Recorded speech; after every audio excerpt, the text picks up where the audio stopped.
Hello my champions, ఎలా ఉన్నారు అందరూ?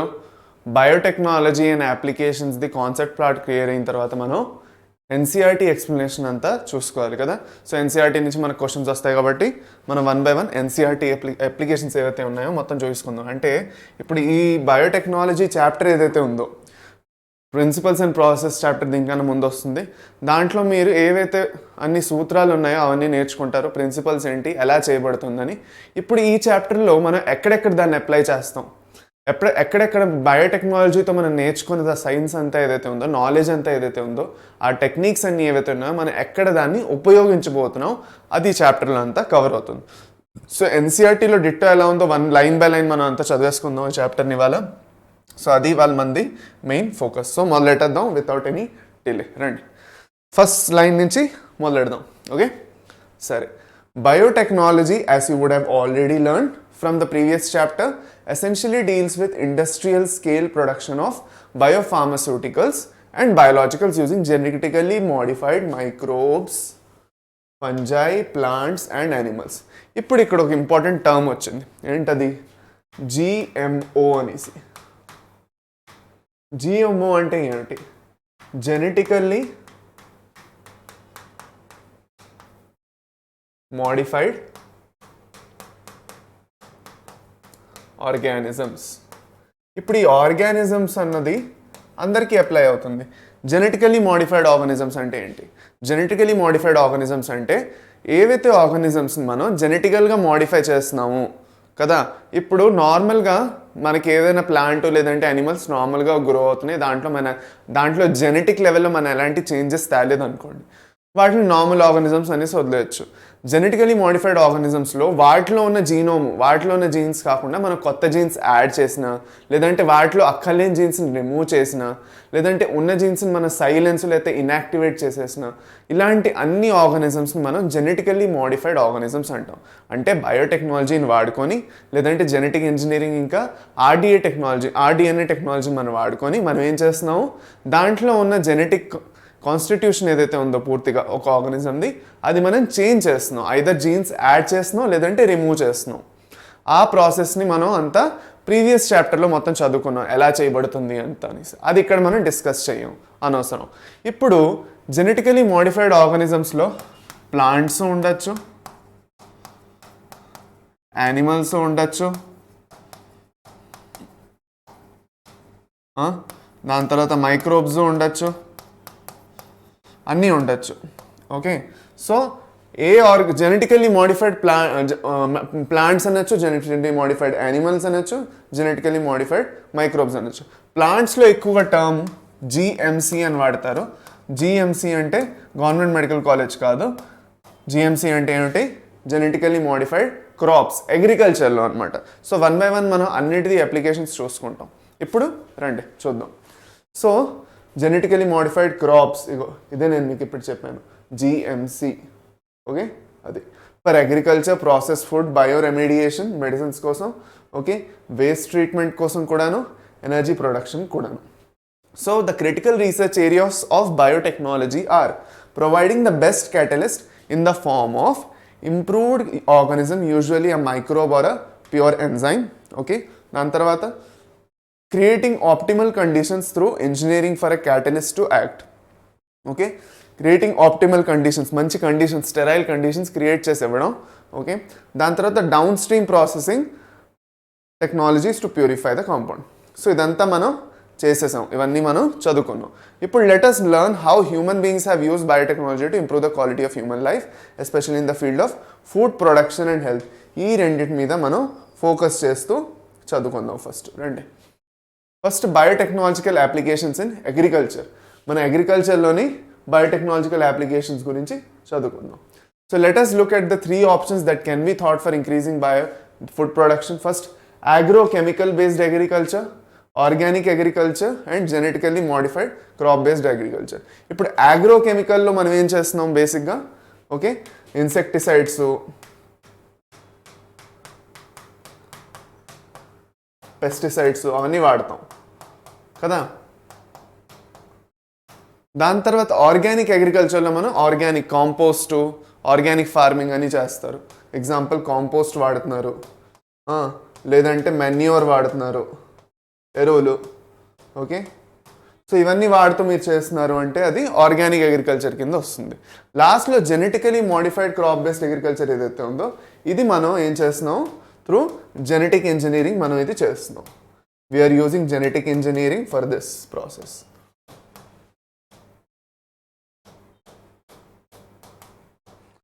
ఈ ప్రాసెస్ కోసం మనం జెనెటిక్ ఇంజనీరింగ్ని వాడుతున్నాం. సరేనా, క్లియరా ఇక్కడ వరకు? ముందుకెళ్ళిపోదాం ఇప్పుడు. రండి. Green revolution. గ్రీన్ రెవల్యూషన్ గురించి ఎవరు చెప్తారు నాకు? ఎవరికి తెలుసు గ్రీన్ రెవల్యూషన్ అంటే ఏంటో? ఇప్పుడు ముందు వరకు పంటలు పొలాలు అన్నీ బాగానే నడుస్తున్నాయి కానీ ఈల్డ్ పెరగట్లేదు. మన మనుషులది పాపులేషన్ పెరిగిపోతున్నది. చాలా రోజుల ముందు విషయం ఇది. ఓకే, కిందటి ఏంటది సెంచురీ విషయం ఇది. We're talking about the 1900s, not the 2000s. Okay, ఇప్పుడు మనం 21st century ఉన్నాం. So we can say like the 20th century. Sorry. Okay, so 20th centuryలో ఏమైంది అంటే ఏం అబ్జర్వ్ చేయబడింది ఏంటంటే పాపులేషన్ అయితే పెరుగుతున్నది కానీ దాని తగ్గట్టు ఫుడ్ కూడా పెరగాలి, ఫుడ్ ప్రొడక్షన్ కూడా పెరగాలి. మనం ఎంతైతే ధాన్యం ఉన్నాయో, దాని తర్వాత ఏవైతే పప్పులు ఉప్పులు అన్నీ ఉన్నాయో, ఓకే, మనం ఏదైతే ఫుడ్ తింటున్నామో దాని ప్రొడక్షన్ పెరిగితేనే కదా ఎంత పాపులేషన్ పెరుగుతున్నా అందరికీ అందించేటట్టు చేయడం జరుగుతుంది. అలా చేయడానికి గ్రీన్ రెవల్యూషన్ అనేది తేవడం జరిగింది. గ్రీన్ రెవల్యూషన్లో క్రాప్స్ని ఇంప్రూవ్ చేయడం మొదలెట్టారు, ప్లాంట్ బ్రీడింగ్ టెక్నిక్స్ తేవడం మొదలెట్టారు. ఒక ప్లాంట్లో ఒక మంచి క్వాలిటీ చూసి ఆ మంచి క్వాలిటీస్ని ఫర్దర్ జనరేషన్లో తేవడానికి ట్రాన్స్జెనిక్ ప్లాంట్స్ నార్మల్గా ప్లాంట్ బ్రీడింగ్తో తెచ్చారు. ఇక్కడ మనకి ఒక ఇంపార్టెంట్ టర్మ్స్ ఏవైతే వస్తాయో ఒకటి 1 by 1 చెప్తాను. సో మీరు ఎప్పుడైతే ఈ చాప్టర్ మీరు చూస్తున్నారో, ఏదైనా ఎన్సీఆర్టీకి సంబంధించిన మీ చాప్టర్ చూస్తున్నారు, ఎన్సీఆర్టీ ఎక్స్ప్లెనేషన్ దేనికైనా ఇస్తున్నాను అంటే మీ టెక్స్ట్ బుక్ ఏదైతే ఉందో ఎన్సీఆర్టీ టెక్స్ట్ బుక్ మీ దగ్గర లేకపోతే కొనుక్కోండి ఫస్ట్ వెళ్ళి. ఓకే, ఎన్సీఆర్టీ టెక్స్ట్ బుక్ లేకుండా నీట్ ప్రిపరేషన్ వేస్ట్ మీది. మీరు ఎందుకు చేస్తున్నారో అనవసరం. అక్కడ నీట్ కోసం ప్రిపేర్ అవుతున్నారంటే ఎన్సీఆర్టీ టెక్స్ట్ బుక్ ఫస్ట్ ఉండాలి మీ దగ్గర. సో అది కొనుక్కోలేదంటే ఫస్ట్ వెళ్ళి కొనుక్కోండి ఫస్ట్. రెండో విషయం ఏంటంటే ఎన్సీఆర్టీ టెక్స్ట్ బుక్ పట్టుకొని కూర్చొని ఈ క్లాస్ వినాలి మీరు. అప్పుడు ఎక్కడైతే పాయింట్స్ చెప్తున్నానో ఆ పాయింట్స్ మీరు పెన్సిల్తోనో పెన్తోనో మీ ఇష్టం, మీరు దేంతో నోట్ డౌన్ చేసుకుందాం అనుకుంటున్నారో చేసుకోవచ్చు. సో ఇది ఇక్కడ ఇంపార్టెంట్ విషయం నేను చెప్దాం అనుకున్నాను, చెప్పాను. Now the green revolution succeeded in tripling the food supply but it was not enough to feed the growing human population. Okay, tripling అంటే 3 into 3. ఓకే, 3x అయిపోయింది అన్నమాట ఫుడ్ సప్లై. మూడింతలుగా పెరిగింది ఫుడ్ సప్లై. కాకపోతే దానివల్ల పెద్ద ఉపయోగం ఇంకా అవ్వలేదు, ఎందుకంటే ఇంకా పాపులేషన్ పెరిగిపోతున్నది. సో దానికోసం ఫర్దర్ ఏం చేయడం జరిగింది, increased yields have been partly due to the use of improved crop varieties but mainly due to use of better management practices and use of agrochemicals. నేను చెప్పాను ఫర్టిలైజర్స్, పెస్టిసైడ్స్ అవన్నీ వాడుతున్నారు. However for farmers in the developing world agrochemicals are often too expensive, చాలా costly ఉంటాయి, rate ఎక్కువ, ఖరీదు ఎక్కువ. And further increase in yield with existing are not possible using conventional breeding. ఇంకా నార్మల్ ప్లాంట్ బ్రీడింగ్ టెక్నిక్స్ అన్నీ ఏవైతే ఉన్నాయో అవి పెద్ద ఉపయోగపడట్లేదు. Is there any alternative path that our understanding of genetics can show so that farmers may obtain maximum yield from their fields? Is there a way to minimise the use of fertilisers? ఇవన్నీ questions అనమాట, మనం అడగాల్సిన questions. Okay, and chemicals so that their harmful effects on the environment are reduced. అంటే ఇప్పుడు ఈ insecticides, pesticides ఏవైతే ఉన్నాయో ఇవి వాడుతున్నాం కీటనాశనాలు చేయడానికి, ఓకే, ఇన్సెక్ట్స్ని చంపడానికి, అంటే ఫర్టిలైజర్స్, నైట్రోజన్ ఫర్టిలైజర్స్ ఏవైతే ఉన్నాయో అవన్నీ వాడి మనం ఏం చేస్తున్నాం అంటే క్రాప్ది ఈల్డ్ పెంచేస్తున్నాం, లేదంటే క్రాప్స్ ఏమైనా చచ్చిపోతున్నాయంటే వాటిని కాపాడగలుస్తున్నాం. కానీ అదంతా కొన్ని ఎంత పాయిజనస్ అవ్వచ్చు అంటే అది ఎప్పుడైతే మనం తింటామో, ఇప్పుడు కూడా ఇంకా జరుగుతున్నది అలాగా. Most of the vegetables which we have a residue of, వాటిలో కొంతవరకు ఇన్సెక్టిసైడ్ లేదంటే పెస్టిసైడ్ రెసిడ్యూస్ ఉంటాయి వాటిలో. మనం ఎంత కడిగినా ఏం చేసినా కూడా అందులో ఉంటే మన ఒంట్లోకి వెళ్తాయి అవి ఈవెన్చువల్గా.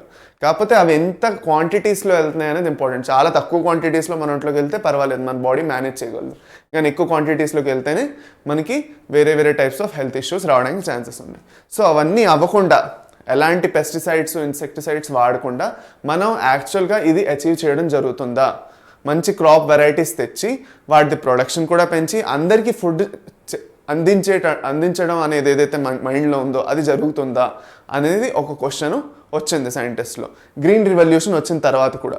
సో అప్పుడు use of genetically modified organisms is a possible solution అని వాళ్ళకి అనిపించింది. Okay, so plants, bacteria, fungi and animals whose genes have been altered by manipulation, okay, whose genes have been altered by manipulate చేసి వాటి gene alter చేస్తున్నాము అంటే వాటిని మనం genetically modified organisms అంటాము.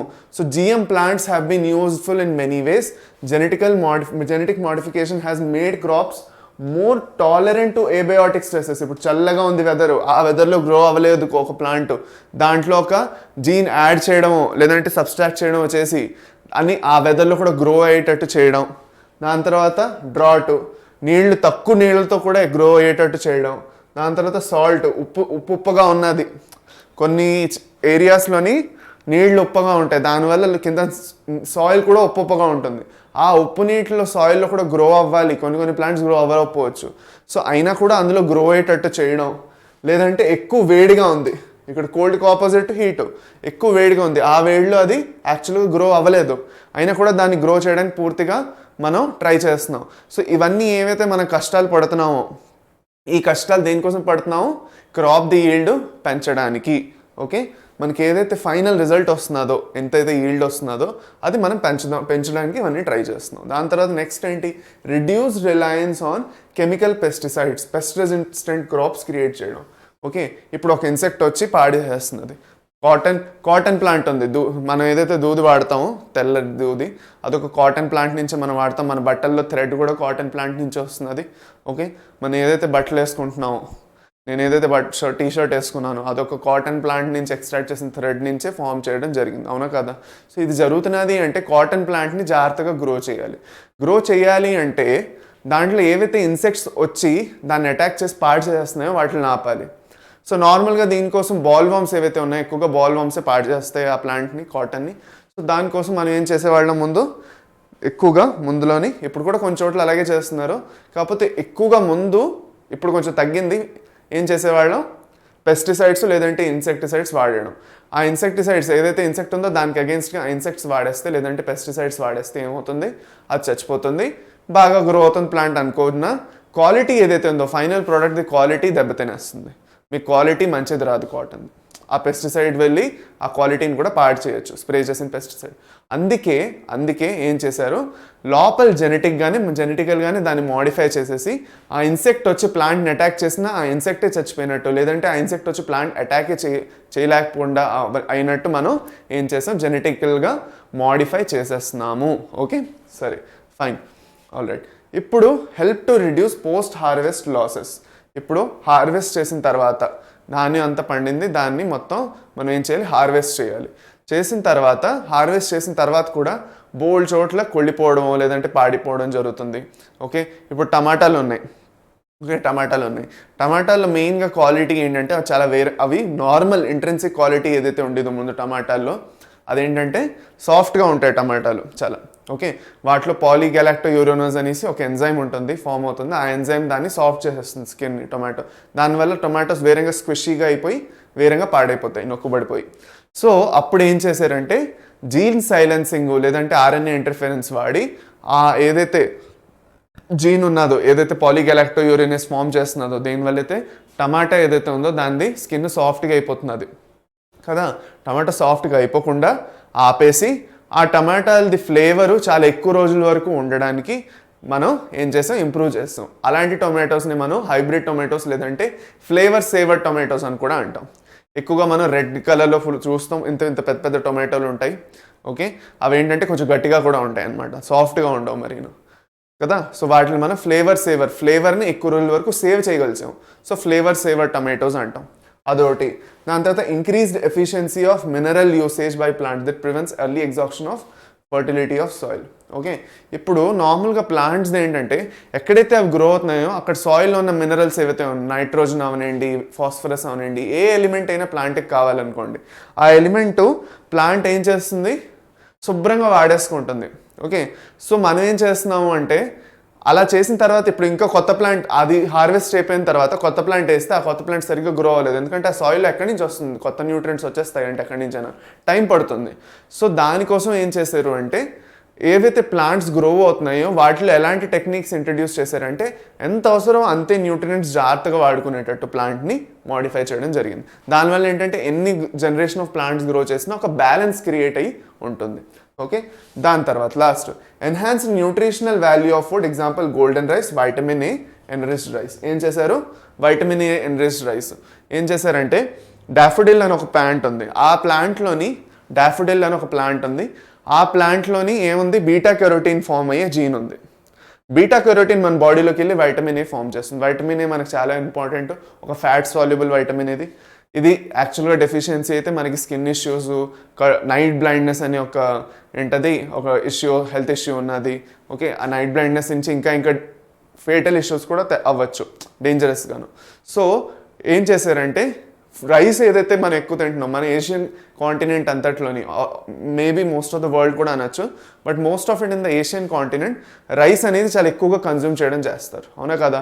మనందరం మన ఇళ్లలో అన్నం తింటాం. ఓకే, మధ్యాహ్నం అందరికీ అన్నం కావాలి, గ్యారంటీగా భోజనాల్లో అన్నం కావాలి. సో మనం కామన్గా బియ్యం కన్జ్యూమ్ చేస్తున్నాం కాబట్టి, రైస్ అనేది కన్జ్యూమ్ చేస్తున్నాం కాబట్టి ఏం చేశారంటే సైంటిస్టులు డాఫోడిల్లో ఉన్న బీటా కెరోటిన్ జీన్ ఏదైతే ఉందో దాన్ని తీసి, బీటా కెరోటిన్ ఫామ్ చేసే జీన్ని తీసి రైస్లోకి ఇండ్యూస్ చేశారు. ఇండ్యూస్ చేసి ఏదైతే రైస్ ఇంక దీని త్రూగా ఫామ్ అయిందో అది కొంచెం ఎల్లో కలర్డ్ రైస్గా ఫామ్ అయింది, దాన్ని గోల్డెన్ రైస్ అనడం మొదలెట్టారు, పేరు పెట్టారు దాన్ని. Okay, so golden rice is a vitamin A enriched rice. ఇది చాలా ఇంపార్టెంట్, దీని నుంచి మీకు డైరెక్ట్గా క్వశ్చన్స్ వస్తాయి, చాలా ఇంపార్టెంట్, ఇప్పుడే చెప్తున్నాను, చాలా important. Okay, so golden rice is enriched with vitamin A, లేదంటే ఎలాగైనా రావచ్చు మీకు question, golden rice vitamin A దగ్గరగా గుర్తుపెట్టుకోండి. ఓకే, సరే. In addition to these uses GM has been used to create tailor-made plants to supply alternative resources to industry in the form of starch produce చేయడానికి, కొన్ని fuels produce చేయడానికి, pharmaceuticals produce చేయడానికి, medicines అవిను, దానికి కూడా genetical modification అని చేయడం అనేది మొదలెట్టేశారు. So genetic modification అంటే మనం బయోటెక్నాలజీలో ఏదైతే చేస్తామో ఆ DNA టెక్నాలజీలో మనకు కావాల్సిన డిజైర్డ్ జీన్ని ఒక వెక్టర్లోకి తగిలించి దాన్ని ఒక డిజైర్డ్ హోస్ట్కి, ఏదైతే మనం హోస్ట్ అనుకుంటున్నామో ఆ హోస్ట్ పంపించి ఆ హోస్ట్ని రీకాంబినెంట్ హోస్ట్ అంటాం. ఓకే, దాని తర్వాత ఆ ఆర్గానిజం ఏదైతే ఉందో దాన్ని ట్రాన్స్జెనిక్ ఆర్గానిజం కూడా అంటాం, ఎందుకంటే they have the gene, okay, which has been transform అయిపోయింది జీను. ఎలా అయితే ముందు ఉండేదో ఆర్గానిజం అలా లేకుండా దాంట్లో ట్రాన్స్ఫార్మేషన్ అనేది వచ్చింది. అందుకే వాటన్నింటినీ ట్రాన్స్జెనిక్ ప్లాంట్స్, ట్రాన్స్జెనిక్ ఎనిమల్స్, లేదంటే ట్రాన్స్జెనిక్ ఆర్గానిజమ్స్ అని కూడా అంటాం. నెక్స్ట్కి వెళ్ళిపోదాం రండి. Some of the applications of biotechnology in agriculture that you will study in detail are the production of pest-resistant plants. Main pest-resistant plants ఏవైతే ఉన్నాయో వాటి గురించి మనం కొంచెం డీటెయిల్గా చదువుకోబోతున్నాం. Which could decrease the amount of pesticide used. ఇంత పెస్టిసైడ్లు వాడకుండా మనం ఇంట్రెన్సిక్గానే ప్లాంట్ని డిఫెన్సివ్గా మెకానిజం క్రియేట్ చేయాలి. అంటే ప్లాంటే డైరెక్ట్గా ఫైట్ చేయాలి. ఇంకా మనం ప్లాంట్ బయట నుంచి ఏమి ఇవ్వకుండా లోపల నుంచే ప్లాంట్లో ఎలాంటి మెకానిజం మనం క్రియేట్ చేసేస్తున్నాం అంటే ఆ ప్లాంటే ఇంకా చూసుకోగలదు. ఆ ఇన్సెక్ట్ వస్తే అయిపోయింది దాని పని, ఇంకా ఆ ఇన్సెక్టే భయపడాలి ఇంకా ప్లాంట్ నుంచి. అలాంటి సిచ్యువేషన్ మనం క్రియేట్ చేస్తాం. So BT toxin is produced by bacterium called Bacillus thuringiensis. BT for short. BT toxin ఎవరు ప్రొడ్యూస్ చేస్తున్నారు? Bacillus thuringiensis అని ఒక బ్యాక్టీరియా BT toxin అనేది ప్రొడ్యూస్ చేస్తున్నారు. BT short form for Bacillus thuringiensis. Okay, BT toxin gene has been cloned from the bacteria and has been expressed in plants to provide resistance to insects without the need for insecticides. In effect, created biopesticide. BT cotton, BT corn, okay, BT rice, tomato, potato, soybean, etc. ఇందులో ఏం చేస్తున్నారు? ఇందులో process మనం తెలుసుకుందాం రండి. ఏం జరుగుతున్నది అన్నది మనం తెలుసుకుందాం. మెయిన్ ప్రాసెస్ ఏం జరుగుతున్నది BT తోటి. ఇప్పుడు ఫస్ట్ ఏం జరుగుతున్నదంటే మనం ఎప్పుడైతే BT టాక్సిన్ గురించి చదువుకుంటున్నామో ఇది ఒక షార్ట్ క్వశ్చన్ అని ఫస్ట్ మీరు గుర్తుపెట్టుకోవాలి. BT కాటన్ మీరు చదువుతారు ఇప్పుడు. ఓకే, BT కాటన్లో మొత్తం మనం ఏం చదవబోతున్నాం, ఇందులో నుంచి ఒక క్వశ్చన్ గ్యారంటీగా వస్తుంది. కనీసం 2-3 ఏళ్ళకైతే 2 క్వశ్చన్స్ అయితే గ్యారంటీగా వచ్చాయి. Okay, so 2019 NEET question paper తీసుకొని మీరు చూడండి ఒకసారి కావాలంటేను. అందులో డైరెక్ట్ క్వశ్చన్ ఉన్నది BT టాక్సిన్ మీద. Okay, alkaline pH of the gut అనేసి. ఓకే, మీరు ఒక క్వశ్చన్ కావాలంటే మీరు తీసి చూసుకోవచ్చు previous year question paper. So అందుకే బయోటెక్నాలజీ చాప్టర్ మనకి ఎందుకు ఇంపార్టెంట్ అంటే దీని నుంచి డైరెక్ట్గా క్వశ్చన్స్ వస్తాయి మీకు. మీరేం పెద్ద ఇందులో రీసెర్చ్ చేయాల్సిందేం లేదు. ఏదైతే మెటీరియల్ ఇందులో ఉందో డైరెక్ట్ క్వశ్చన్స్ అనమాట. దాంట్లో వాళ్ళు పెద్ద ట్యాంగిల్ ఏం చేసేవారు, అక్కడ ఎలా ఉన్నది అలా ఇచ్చేస్తారు క్వశ్చన్. సో అందుకే మనకు ఒక స్కోరింగ్ సబ్జెక్ట్లా అయిపోతుంది. మినిమం 2 మార్క్స్ 2 క్వశ్చన్స్ అయితే గ్యారంటీగా రావచ్చు ఈ చాప్టర్ నుంచి. 2 to 3 క్వశ్చన్స్ గ్యారంటీగా రావడానికి ఛాన్సెస్ ఉన్నాయి. అప్లికేషన్స్ ఒక్కదాని నుంచే సో అందుకే కేర్ఫుల్గా వినండి. నా బీటీ కాటన్ గురించి ఒక ఇంపార్టెంట్ విషయం మనం నేర్చుకుందాం. ఏంటి దీని మెకానిజం ఏంటి అన్నది మనం ఒకసారి నేర్చుకుందాం. రండి, రెడీనా? కేర్ఫుల్గా వినాలి అందరూ. ఇప్పుడు నార్మల్గా కాటన్ ప్లాంట్ ఉంది కదా, నేను ఇప్పుడు చెప్పాను, దాని నుంచి మన థ్రెడ్స్ అవన్నీ ఫామ్ చేస్తున్నాం, బట్టలు అవి కాటన్ నుంచి కొడతాం కదా. సో ఈ కాటన్ ప్లాంట్కి ప్రతిసారి వచ్చి ఒక ఇన్సెక్ట్ అటాక్ చేసేస్తున్నది. ఆ ఇన్సెక్ట్ పేరు ఏంటి? ఆ ఇన్సెక్ట్ పేరు బాల్వామ్. వచ్చి ఏం చేసేస్తుంది, అదేదైతే కాటన్ ఫామ్ అవుతుందో దాన్ని అంతటిని తినేస్తున్నది, కన్నాలు పెట్టేస్తున్నది, మొత్తం పాడేసి పడేస్తున్నది పంట అంతటిని. సో ఏం చేశారంటే పెస్టిసైడ్స్ అవన్నీ వాడుతున్నారు, కానీ దానివల్ల ఆ ఇన్సెక్ట్ ఇంకా రెసిస్టెంట్ అయిపోయి అది ఆ పెస్టిసైడ్స్ కొట్టినా కూడా అది చచ్చిపోవట్లేదు, ఇంకా అంత రెసిస్టెంట్ అయిపోతున్నది ఇంకా ఆ ఇన్సెక్ట్. కాటన్ క్వాలిటీ కూడా ఎండ్ ప్రోడక్ట్ కూడా మంచిగా రావట్లేదు, quality పడిపోతున్నది.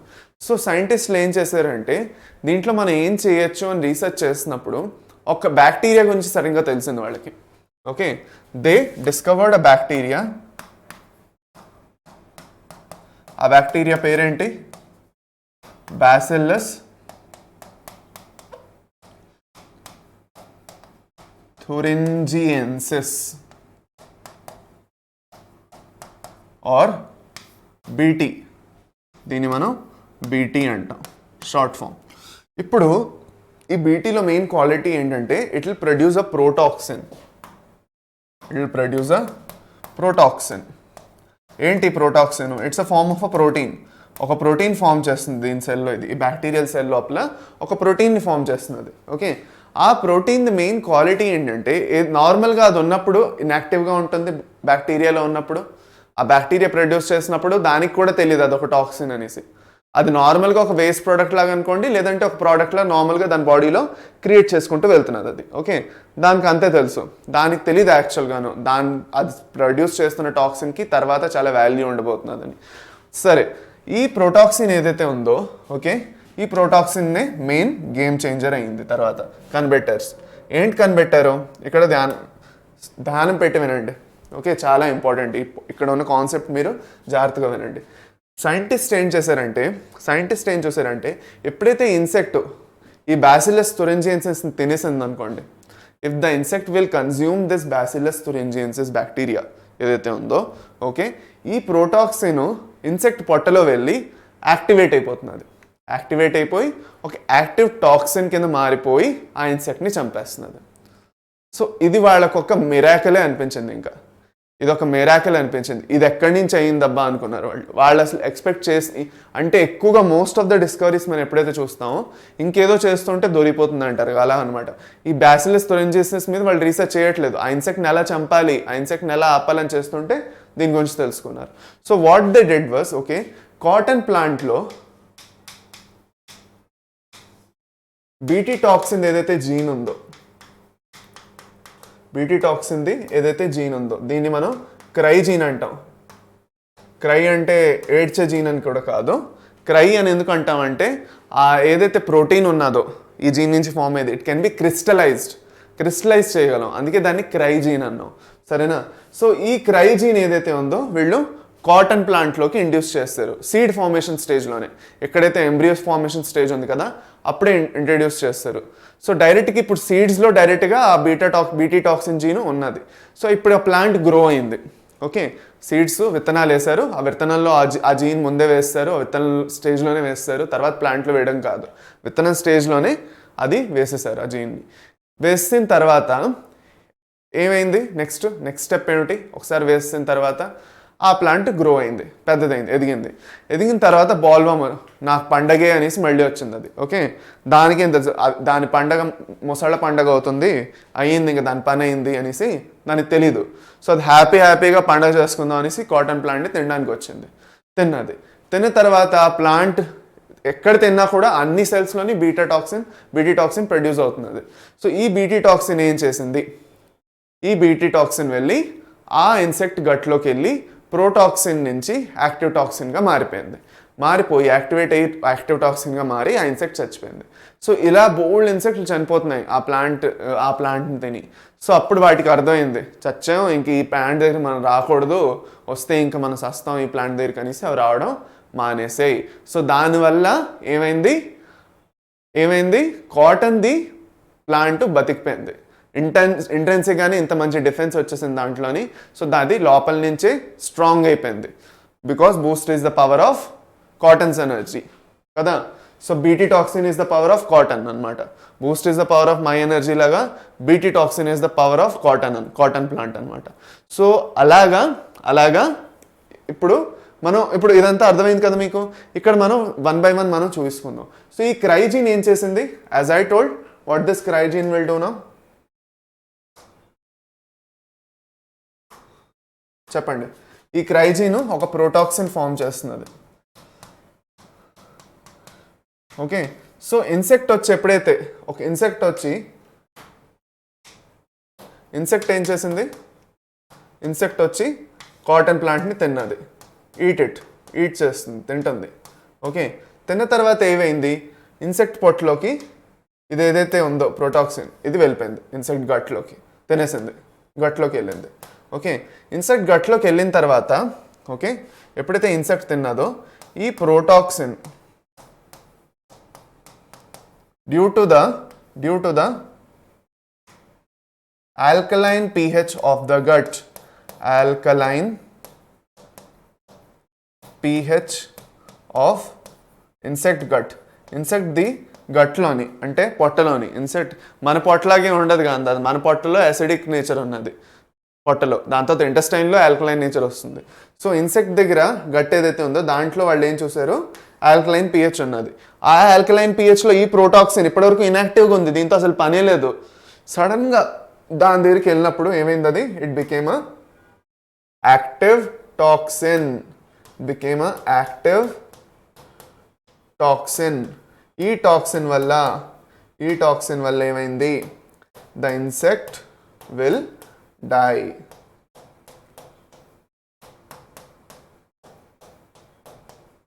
Insect will die due to this active toxin. So ఇందులో ఎక్కువగా క్వశ్చన్ ఇదే అడిగారు. Okay, the BT toxin okay activates from protoxin to toxin due to, question అదే వచ్చింది. ఓకే, బీటీ టాక్సిన్ ఏదైతే ప్రోటాక్సిన్ ఉందో అది యాక్టివ్ టాక్సిన్గా ఎలా మారింది? Alkaline pH of the gut, acidic pH of the gut, neutral pH of the gut, none of the above. So alkaline pH of the gut అని మీరు రాస్తారు. ఇది చాలా ఇంపార్టెంట్, అర్థమైందా? సో ఇది ఒక ల్యాండ్ మార్క్ డిస్కవరీ అయింది. ఓకే, ఈ ల్యాండ్ మార్క్ డిస్కవరీని కాటన్ ప్లాంట్తోనే ఎందుకు ఆపాలి అనేసి ఇంకా కొన్ని ప్లాంట్స్ మీద ఎక్స్పెరిమెంట్ చేయడం మొదలెట్టారు. ఇప్పుడు మనం చదువుదామా, మీకు అర్థమైపోతుంది. Some strains of bacterial Bacillus thuringiensis, okay, some strains of Bacillus thuringiensis produce proteins that kill certain insects such as Lepidopterans, tobacco budworm, armyworm, Coleopterans, beetles and dipterans. ఇవన్నిట్లోనే అప్లై అవుతుంది. నేను బాల్వామ్దే ఒక ఎగ్జాంపుల్ ఇచ్చాను మీకు. ఇవన్నీ ఇన్సెక్ట్స్లో వెళ్ళి ఇది ధ్వంసం చేసి పడేస్తుంది. ఓకే, అది. So Bacillus thuringiensis forms protein crystals, అందుకే మనం క్రైజిన్ అంటాం దాన్ని. During a particular phase of their growth these crystals contain a toxic insecticidal protein. Okay, actually the BT toxin protein exist as an inactive protoxin. మనకు doubt రావచ్చు, అదొక toxin create చేస్తే, ఇప్పుడు నేను ఆ టాక్సిన్ క్రియేట్ చేస్తున్నాను అనుకోండి, సో అలాగే ఆ బ్యాసిల్లస్ కూడా ఆ టాక్సిన్ క్రియేట్ చేస్తే ఆ బ్యాసిల్లసే ఎందుకు చచ్చిపోలేదు? దానివల్ల ఎందుకు ఆ బ్యాక్టీరియా ఇంకా బతుకుంది? దాంట్లోనే ఆ టాక్సిన్ ప్రొడ్యూస్ అయింది కదా, మరి అది టాక్సిక్ కదా, పాయిజనస్ కదా అది, మరి అది చచ్చిపోలేదు ఎందుకు అంటే అదొక ఇన్యాక్టివ్ ఫామ్లోనే ఉంటుందబ్బా, యాక్టివ్ ఫామ్లో అవ్వదు. అది యాక్టివ్ ఫామ్ ఎప్పుడు అవుతుంది? ఇన్సెక్ట్ లోపల వెళ్ళిన తర్వాత అవుతుంది. సో ఒకసారి ఇది వెళ్ళిన తర్వాత దీని పని అయిపోయింది, అక్కడ ఇన్సెక్ట్ లోపల ఇన్సెక్ట్ పని కూడా అయిపోయింది. నేను వెళ్తే నాతో పాటు నిన్ను కూడా తీసుకెళ్తా అనేసి డిసైడ్ చేసుకొని వెళ్తుంది. అర్థమైందా? అది అనమాట. So the BT toxin protein exist as an inactive protoxin, but once the insect ingest the inactive toxin it gets converted into active form of the toxin due to the alkaline pH of the gut. ఇది చాలా important. ఎలాగా? Inactive నుంచి active ఎలా అయింది? Due to the alkaline pH of the gut which solubilize the crystals. The activated toxin binds to the surface of the midgut epithelial cells and create pores that cause the cell swelling and lysis and eventually cause death of the insect. పొట్టలోకి వెళ్ళి ఆ pores ఏవైతే ఉన్నాయో okay ఆ pores open చేసేసి పోర్స్లోకి వెళ్ళి swelling చేసేస్తుంది సెల్స్కి, epithelial సెల్స్కి వెళ్ళి ఇలా పచక్కని అంటుకుపోతుంది ఆ టాక్సిన్. అంటుకుపోయి అక్కడ స్వెల్లింగ్ అది చేసి టాక్సిక్ సిచ్యువేషన్స్ క్రియేట్ చేసి ఆ ఇన్సెక్ట్ ఫైనల్గా చనిపోతుంది. అది అనమాట. Next, so specific Bt toxin genes were isolated for Bacillus thuringiensis and incorporated into several crop plants such as cotton. The choice of genes depends upon the crop and the targeted pest. ఇప్పుడు ఏ jeans తీసుకుంటాం, ఇప్పుడు చూడండి ఇదేదైతే gene గురించి మనం మాట్లాడుతున్నాం cry gene గురించి, ఈ cry జీన్లో కూడా వెరైటీస్ ఉన్నాయి. సో ఒక్కొక్క వెరైటీ ఆఫ్ జీను ఒక్కొక్క పర్టికులర్ ఇన్సెక్ట్ కోసం యాక్చువల్గా అప్లికేబుల్ అవుతుంది, సరేనా. So the choice of genes depends upon the crop and the targeted pest, as most BT toxins are insect group specific. ఇన్సెక్ట్స్ని ఎక్కువగా చంపేస్తుంది ఆ టాక్సిన్. So the toxin is coded by a gene known as CRY1AC or CRY. So they are a number of them. For example, the proteins encoded by CRY1AC and CRY2AB control the cotton bollworms. ఈ CRY1AC ఇంకా CRY2AB ఏదైతే రెండు jeans ఉన్నాయో దీని నుంచి produce అయిన BT toxin cotton బాల్వామ్స్ని చంపేస్తే, CRY1AB నుంచి ప్రొడ్యూస్ అయిన బీటీ టాక్సిన్ కార్న్ బోరర్స్ని చంపేస్తుంది. సో ఇది బీటీ కార్న్ కూడా ప్రొడ్యూస్ చేయొచ్చు కదా మనం దానివల్ల. కార్న్ ప్లాంట్ ఏదైతే ఉందో కార్న్, ఓకే, జొన్నపొత్తు జొన్నది ఏదైతే ఉందో జొన్నలు, ఓకే, మీ స్వీట్ కార్న్ తింటారా లేదా? వీకెండ్స్లోనో ఎక్కడో ఒక షాప్కి వెళ్ళినప్పుడు మంచిగా sweet corns butter flavour pepper flavour తింటారా లేదా?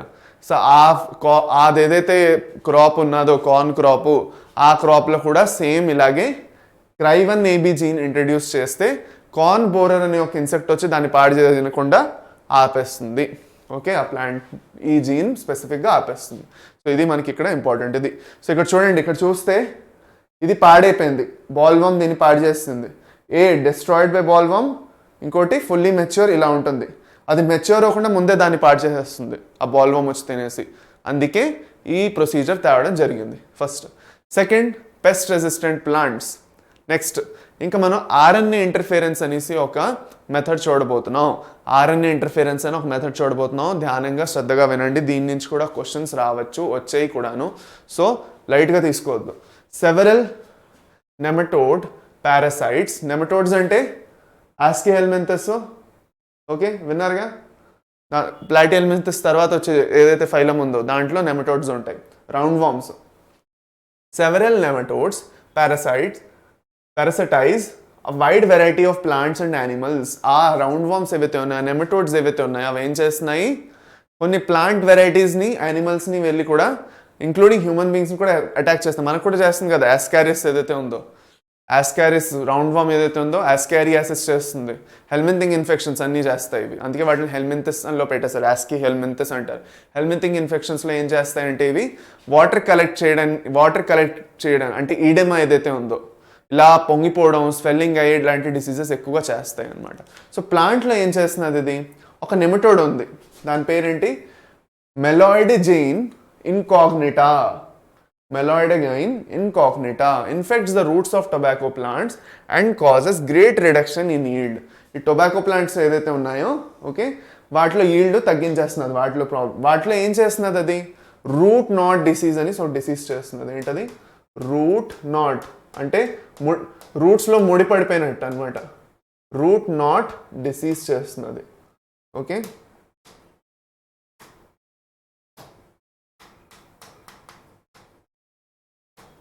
రూట్ నాట్ డిసీజ్ అని ఒక డిసీజ్ చేస్తుంది. అక్కడ ఏమవుతుంది, ఏవైతే వేళ్ళు ఉన్నాయో చెట్ల వేళ్ళు ఉన్నాయో ఇలా ముడి పడిపోయి ఉండిపోతాయి, దానివల్ల సరిగ్గా పని చేయక ప్రాబ్లం అవుతుంది. సరేనా. Now a novel strategy was adopted to prevent this infestation which was based on the process of RNA interference. Okay, so కొత్త స్ట్రాటజీని తెచ్చారు. నావెల్ అంటే కొత్త స్ట్రాటజీని తెచ్చారు. So RNA interference or RNAi okay takes place in all eukaryotic organisms as a method of cellular defense. Okay, మనందరిలో అన్ని eukaryotic ఆర్గానిజమ్స్లో ఇది నార్మల్గా జరుగుతుంది. ఇది మనకు ముందు తెలియదు ఇలా జరుగుతున్నది అనేసి, తర్వాత కనిపెట్టడం జరిగింది. So this method involves silencing of a specific mRNA due to complementary double-stranded RNA molecule that binds to it and prevents translation of the mRNA. So this source of this complementary RNA could be from an infection by viruses having RNA genomes or mobile genetic elements that replicate via an RNA intermediate. ఇప్పుడు క్లియర్గా చూడండి ఇక్కడ ఏం జరుగుతుందో చూడండి ఇక్కడ. Okay, చూడండి నేను ఏం చెప్పబోతున్నాను ఇప్పుడు శ్రద్ధగా ధ్యానంగా వినండి. ఓకే రండి, ఇక్కడ ఆర్ఎన్ఏ ఇంటర్ఫిరెన్స్ గురించి వాళ్ళు చెప్తున్నారు.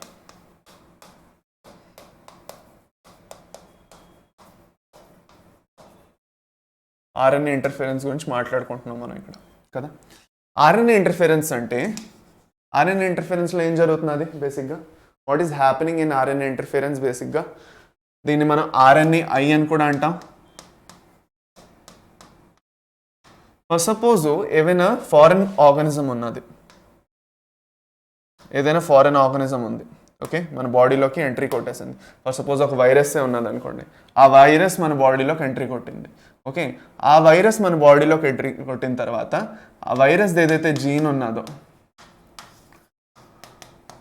ఆ జీన్ నుంచి ఏమవుతుంది, ఎంఆర్ఎన్ఏ వస్తుంది. Central dogma of molecular biology, gene or DNA నుంచి ఎంఆర్ఎన్ఏ, ఎంఆర్ఎన్ఏ నుంచి ప్రోటీన్. ఓకే, సో ప్రోటీన్ వస్తుందా ఒక సెల్లోని. ఈ ప్రోటీన్ ఏదైతే ఉందో ఇది రాకుండా చేయాలి మనకి, ఇది వద్దు, ఇది వస్తేనే మనకి డిసీజ్ కాజ్ అవుతున్నది, మనకి హెల్త్ ఇష్యూ వస్తున్నది. సో మన సెల్లో మనం ఏం చేస్తామంటే ఆటోమేటిక్గా ఈ ఎంఆర్ఎన్ఏని ఆపాలి, ఇక్కడే ఆపేయాలి. ఈ ఎంఆర్ఎన్ఏ ట్రాన్స్లేట్ అవ్వకూడదు ప్రోటీన్లో. సో దానికోసం ఏమవుతుంది, ఒక డబుల్ స్ట్రాండెడ్ ఆర్ఎన్ఏని ఫామ్ చేస్తాం మనం మన సెల్లో. ఫామ్ చేసి దీని దగ్గర పంపించేసి దీని ప్రాసెస్ని ఆపేస్తాం. సో ఇక్కడ ఈ ప్రాసెస్ జరగదు, ఇంకా ఆగిపోతుంది, ప్రోటీనే ఫామ్ అవ్వదు. So using a double stranded RNA to stop a single stranded mRNA is known as RNA interference or silencing. Okay, RNA interference or gene silencing అని కూడా అంటాం. దీంట్లో మనం ఏం చేస్తున్నాం, ప్రోటీన్ ఫామ్ అయినంత వరకు వెయిట్ చేయకుండా డైరెక్ట్గా ఎంఆర్ఎన్ఏనే వెళ్ళి అటాక్ చేసేస్తున్నాం మనం. Okay, so this is our cell, మన సెల్ లోపల అవుతున్నది ఇదంతాను. Okay, inside our cell virus వచ్చింది బయట నుంచి, వచ్చిన తర్వాత అది ఏమైనా ఎంఆర్ఎన్ఏ ఫామ్ చేసి ప్రోటీన్ ఫామ్ చేసి మనకేం హాని కలిగించకుండా ఎంఆర్ఎన్ఏనే అక్కడే ఆపేసాం. ఇది నార్మల్గా మన బాడీలో జరుగుతున్నది. ఓకే, సో ఇలాగే ప్లాంట్లో నార్మల్గా చూస్తే ఈ టొబాకో ప్లాంట్ ఏదైతే ఉందో వీళ్ళు ఏం చేశారు అంటే, టొబాకో ప్లాంట్ ఏదైతే ఉందో దాంట్లో కూడా ఇది అబ్జర్వ్ చేశారు. ఏంటి, ఈ నెమటోడ్ వచ్చి మొత్తం పాడు చేసేస్తున్నది ప్లాంట్ని, రూట్స్లోని రూట్ నాట్ డిసీజ్ చేస్తున్నది అనేసి వాళ్ళు అబ్జర్వ్ చేశారు. ఇప్పుడు వాళ్ళు ఏమనుకున్నారంటే సైంటిస్టులు, ఇక్కడ దీన్ని ఆపాలంటే మనం ఆర్ఎన్ఏ ఇంటర్ఫిరెన్స్ చేద్దాం. ఎలాగా, ఎందుకు, ఇప్పుడు కేర్ఫుల్గా చూడండి, ఇంకొకసారి చూపిస్తాను. ఇప్పుడు చూడండి, నార్మల్గా ఈ ప్లాంట్ ఏదైతే ఉందో, ఇది ఏదైతే ఆర్గనిజం ఉందో, ఇన్కాగ్నిటా నెమటోడ్ ఏదైతే ఉందో, ఒక నిమిషం, ఏదైతే నెమటోడ్ గురించి మాట్లాడుకుంటున్నామో మెలడోగైన్ ఇన్కాగ్నిటా అండి, మెలడోగైన్ అనేసి. ఈ నెమటోడు కూడా సేమ్ ఒక జీన్ ఉంది దాని దగ్గర, ఆ జీన్ నుంచి ఒక ఎంఆర్ఎన్ఏ వస్తుంది, ఆ ఎంఆర్ఎన్ఏ నుంచి ఒక ప్రోటీన్ వస్తుంది. ఆ ప్రోటీన్ వల్లే రూట్ నాట్ డిసీజ్ వస్తున్నది, రూట్ నాట్స్ ఫామ్ అవుతున్నాయి. ఓకే, సో మనం ఏం చేసామైతేనో మనం అగరోబ్యాక్టీరియంని వాడుకున్నాం. మనం ఏం చేసాం, అగరోబ్యాక్టీరియంది టీ ప్లాస్మిడ్ వాడాం. టీ ప్లాస్మిడ్ వాడి మనం ఏం చేసాం, ఫస్ట్ దీని ఎంఆర్ఎన్ఏ కనిపెట్టాం. మనం ఎలాంటి ఎంఆర్ఎన్ఏ ఇది అనేసి కనిపెట్టాం. ఫస్ట్ వి డిస్కవర్డ్ ఇది ఎలాంటి సీక్వెన్స్ ఉన్న ఎంఆర్ఎన్ఏ అనేసి మనం చూసాం. ఆ సీక్వెన్స్కి అగేన్స్ట్గా డబుల్ స్ట్రాండెడ్ ఆర్ఎన్ఏ ఫామ్ చేయడానికి టీ ప్లాస్మిడ్లో మనం ఒక వెక్టర్గా వాడుకొని దాన్ని ఏం చేసాం, టొబాకో ప్లాంట్లోని పంపించాం. టొబాకో ప్లాంట్తో మనం ట్రీట్ చేసాం. ఓకే, సో మనం అందులో డబుల్ స్ట్రాండెడ్ ఆర్ఎన్ఏ ఏదైతే ఉందో దానికి సప్లై చేసాం via T plasmid double stranded RNA. Against this mRNA మనం ఏం చేసాం, నెమటోడ్ ఎంఆర్ఎన్ఏకి అగేన్స్ట్గా డబుల్ స్ట్రాండెడ్ ఆర్ఎన్ఏని మనం సప్లై చేసాం ప్లాంట్కి. సప్లై చేసిన తర్వాత ఇప్పుడు ఏంటి, మనం ఎప్పుడు చేస్తున్నాం ఇది ప్లాంట్ ఆల్రెడీ ఇన్ఫెక్ట్ అయిన తర్వాత కాదు, ప్లాంట్ నెమటోడ్ ఇంకా రాకముందే చేయాలి ఇది. సో ఐదర్ మీరు ఎంబ్రియానిక్ స్టేజ్లో మీరు ఆల్రెడీ ఆ ప్లాంట్ గ్రో అవ్వక ముందే సీడ్ స్టేజ్లోనే చేయొచ్చు, లేదంటే గ్రో అవుతున్నప్పుడైనా చేయొచ్చు, కానీ నెమటోడ్ వచ్చిన తర్వాత చేస్తే మాత్రం అది వేస్ట్ అవుతుంది. సో ఎక్కువగా ఎంబ్రియానిక్ స్టేజ్ ఏదైతే సీడ్ స్టేజ్ ఉందో అప్పుడు చేస్తేనే ఇవన్నీ ప్రాసెస్ సీడ్ స్టేజ్లో చేస్తే చాలా యూస్ఫుల్గా ఉంటాయి. సో అది ఇప్పుడు సేమ్ కాటన్ కూడా అలాగే చేసాం, సీడ్ స్టేజ్లోనే బీటీ టాక్సిన్ జీన్ ఇచ్చేసాం. ఇక్కడ కూడా ఏం చేసాం, డబుల్ స్టాండర్డ్ డిఎన్ఏ ఏదైతే ఉందో టీఏ ప్లాస్మిడ్ వాడుకొని మనం డబుల్ స్టాండర్డ్ డిఎన్ఏని ప్రొవైడ్ చేసాం టీ ప్లాస్మిడ్ వాడుకొని. ఈ టీ ప్లాస్మిడ్ ఎక్కడి నుంచి వచ్చింది, అగ్రోబ్యాక్టీరియం నుంచి వస్తున్నది. ఇప్పుడు ఏం చేస్తామంటే ఈ ప్లాస్మిడ్ వాడుకొని మనం ఆ డబుల్ స్టాండర్డ్ డిఎన్ఏని అందించేసాం కదా, లేదంటే ఆ జీన్ అందించేసాం ఏదైతే ఆ డబుల్ స్టాండర్డ్ ఆర్ఎన్ఏ ఫామ్ చేస్తున్నదో, RNA not DNA sorry. So ఈ డబుల్ స్టాండర్డ్ ఆర్ఎన్ఏ ఏం చేస్తుంది, వెళ్ళి అటాక్ చేస్తుంది, దాన్ని చేసేసి ఆ ఎంఆర్ఎన్ఏని ఫట్టని ఆపేస్తుంది. ఇదేమో పండగ చేసుకోవడానికి వస్తున్నది అనుకోండి, ఓకే, ఇది పండగ చేసుకోవడానికి వస్తున్నది నెమటోడ్, అబ్బా ఇంకా నేను నా అయ్యింది ఇంకా నా పండగ ఇంకా అని ఇది కూడా వస్తున్నది సేమ్ ఆ ఇన్సెక్ట్ లాగే. అక్కడే అది పప్పులో కాలేస్తుంది. ఎందుకంటే ఎంఆర్ఎన్ఏ ఫామ్ చేయడంత వరకు దాని దగ్గర కెపాసిటీ ఉంటుంది. డబుల్ స్టాండర్డ్ ఆర్ఎన్ఏ వచ్చి దాన్ని ఆపేస్తుంది. ఇప్పుడు మీ అందరిలో బోల్డ్ మంది తెలివితేటలు ఉన్న వాళ్ళకి ఈ క్వశ్చన్ వస్తుంది, ఒక డబుల్ స్టాండర్డ్ ఆర్ఎన్ఏ వెళ్ళి ఒక ఎంఆర్ఎన్ఏతో అటాచ్ అయితే అదొక ట్రిపుల్ స్టాండర్డ్ ఆర్ఎన్ఏ అవుతుందా అనేసి ఒక డౌట్ వస్తుంది. సో అలాంటి డౌట్స్ లేకుండా ఉండడానికి చెప్తున్నాను. ఇక్కడ వెళ్ళి అటాచ్మెంట్ కన్నా మనకి ఇంపార్టెంట్ ఏంటంటే డబుల్ స్టాండర్డ్ ఎంజైమే కాకుండా ఒక పెద్ద సిస్టమ్ ఆఫ్ ఎంజైమ్స్ ఇంకా బయోకెమికల్స్ అన్నీ ఉంటాయి. బయోమాలిక్యూల్స్ ఏవైతే బోల్డ్ బయోమాలిక్యూల్స్ ఉంటాయి, ఎంజైమ్స్, ఇంకా వేరే టైప్స్ ఆఫ్ కొన్ని ప్రోటీన్స్ కూడా ఉంటాయి.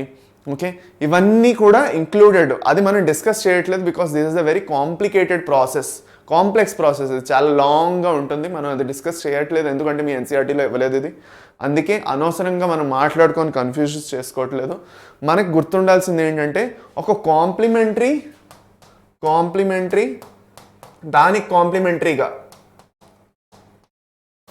ఇది ఏదైతే ఉందో ఎంఆర్ఎన్ఏ, దానికి కాంప్లిమెంటరీగా మనం ఒక డబుల్ స్టాండర్డ్ ఆర్ఎన్ఏ పంపిస్తున్నాము. ఆ double standard RNA with its machinery, okay, with its machinery will stop the mRNA to form a protein, will stop this disease mRNA to form a disease protein. Disease mRNA నుంచి disease protein రాకుండా ఆపేస్తుంది. ఆపేగానే ఏమైంది, ఆ plant ఇంకా హాయిగా చక్కగా grow అవుతుంది, ఇంకా దాంట్లో రూట్ నాట్స్ అనేవి రావు. అది అనమాట, అర్థమైందా? అది. సో ఇక్కడ అదే అనడానికి ట్రై చేశారు. Using agrobacterium vectors nematode specific genes were introduced into the host plant. The introduction of the DNA was such that it produced both sense and antisense RNA in the host cells. Okay, మనం ఎలాంటిదైతే ఇచ్చామో, okay, ఏదైతే DNA ఇచ్చామో ఆ DNA నుంచి రెండు sense RNA ఇంకా యాంటీసెన్స్ RNA రెండు types of RNA produce అవుతున్నాయి. సెన్స్ ఆర్ఎన్ఏ అండ్ యాంటీసెన్స్ ఆర్ఎన్ఏ రెండు ప్రొడ్యూస్ అవుతున్నాయి. ఇవి రెండు ప్రొడ్యూస్ అయ్యి ఏం చేస్తున్నాయి, వెళ్ళి చూడండి, in the host these two RNAs being complementary to each other form a double stranded RNA, dsRNA. Sense strand, antisense strand రెండు ఫామ్ చేస్తున్నాము ఆ డిఎన్ఏ నుంచి. ఈ జీన్ ఏదైతే ఉందో ఇది nematode specific. Okay, nematode specific అంటే నెమటోడ్ నుంచి తీసేమని కాదు. నెమటోడ్ స్పెసిఫిక్ అంటే మనం ఇంజనీర్ చేసాము ఆ నెమటోడ్కి అగెయిన్స్ట్గా కాంబాట్ చేయడానికి. ఓకే, ఆ నెమటోడ్కి అగెయిన్స్ట్గా చేయడానికి మనం ఈ రెండు జీన్స్ తీసుకున్నాం. ఒక జీన్ తీసుకున్నాం, ఆ జీన్ నుంచి రెండు ఆర్ఎన్ఏస్ ఫామ్ చేసాం, ఒకటి సెన్స్ ఆర్ఎన్ఏ, ఇంకోటి యాంటీసెన్స్ ఆర్ఎన్ఏ. ఇప్పుడు నెమటోడ్ది ఎంఆర్ఎన్ఏ మర్చిపోండి, ఏదైతే నెమటోడ్ ఫామ్ చేస్తున్నదో ఎంఆర్ఎన్ఏ అది మర్చిపోండి. మనం ఏదైతే ఇస్తున్నామో దాని నుంచి రెండు ఆర్ఎన్ఏలు ఫామ్ అవుతాయి, సెన్స్ యాంటీసెన్స్ అని. ఆ సెన్స్ యాంటీసెన్స్ ఒకసారి సెల్లో వేయగానే ఏమవుతాయి, వచ్చి ఒక డబుల్ స్టాండర్డ్ ఆర్ఎన్ఏ ఫామ్ చేస్తాయి, which will be the complementary to the mRNA found by the original nematode. ఈ మెలడోకాయిన్ ఇన్కాగ్నిటా ఏదైతే ఉందో ఇంకా దాంతో ఇది కాంప్లిమెంటరీగా ఉంటుంది double standard RNA that initiates RNA interference and thus silences the specific mRNA of the nematode. Now the consequence was that the parasite could not survive in a transgenic host expressing specific interfering RNA. The transgenic plant therefore got itself protected from the parasite. అది బతకలేదు, దానివల్ల ఆ nematode చనిపోయింది. ఇప్పుడు మనం చూడండి ఇక్కడ ఏమవుతున్నది, route NATS form అయిపోతున్నాయి. Host plant generated double stand RNA triggers protection against nematode infestation. Roots of typical control plants, ఇక్కడ నాట్స్ ఫామ్ అయ్యి ఆ ప్లాంట్ పాడైపోతున్నది, టొబాకో ప్లాంట్ కంట్రోల్ అంటాం దాన్ని. Okay, transgenic plant roots 5 days after deliberate infection of nematode but protected through novel mechanism.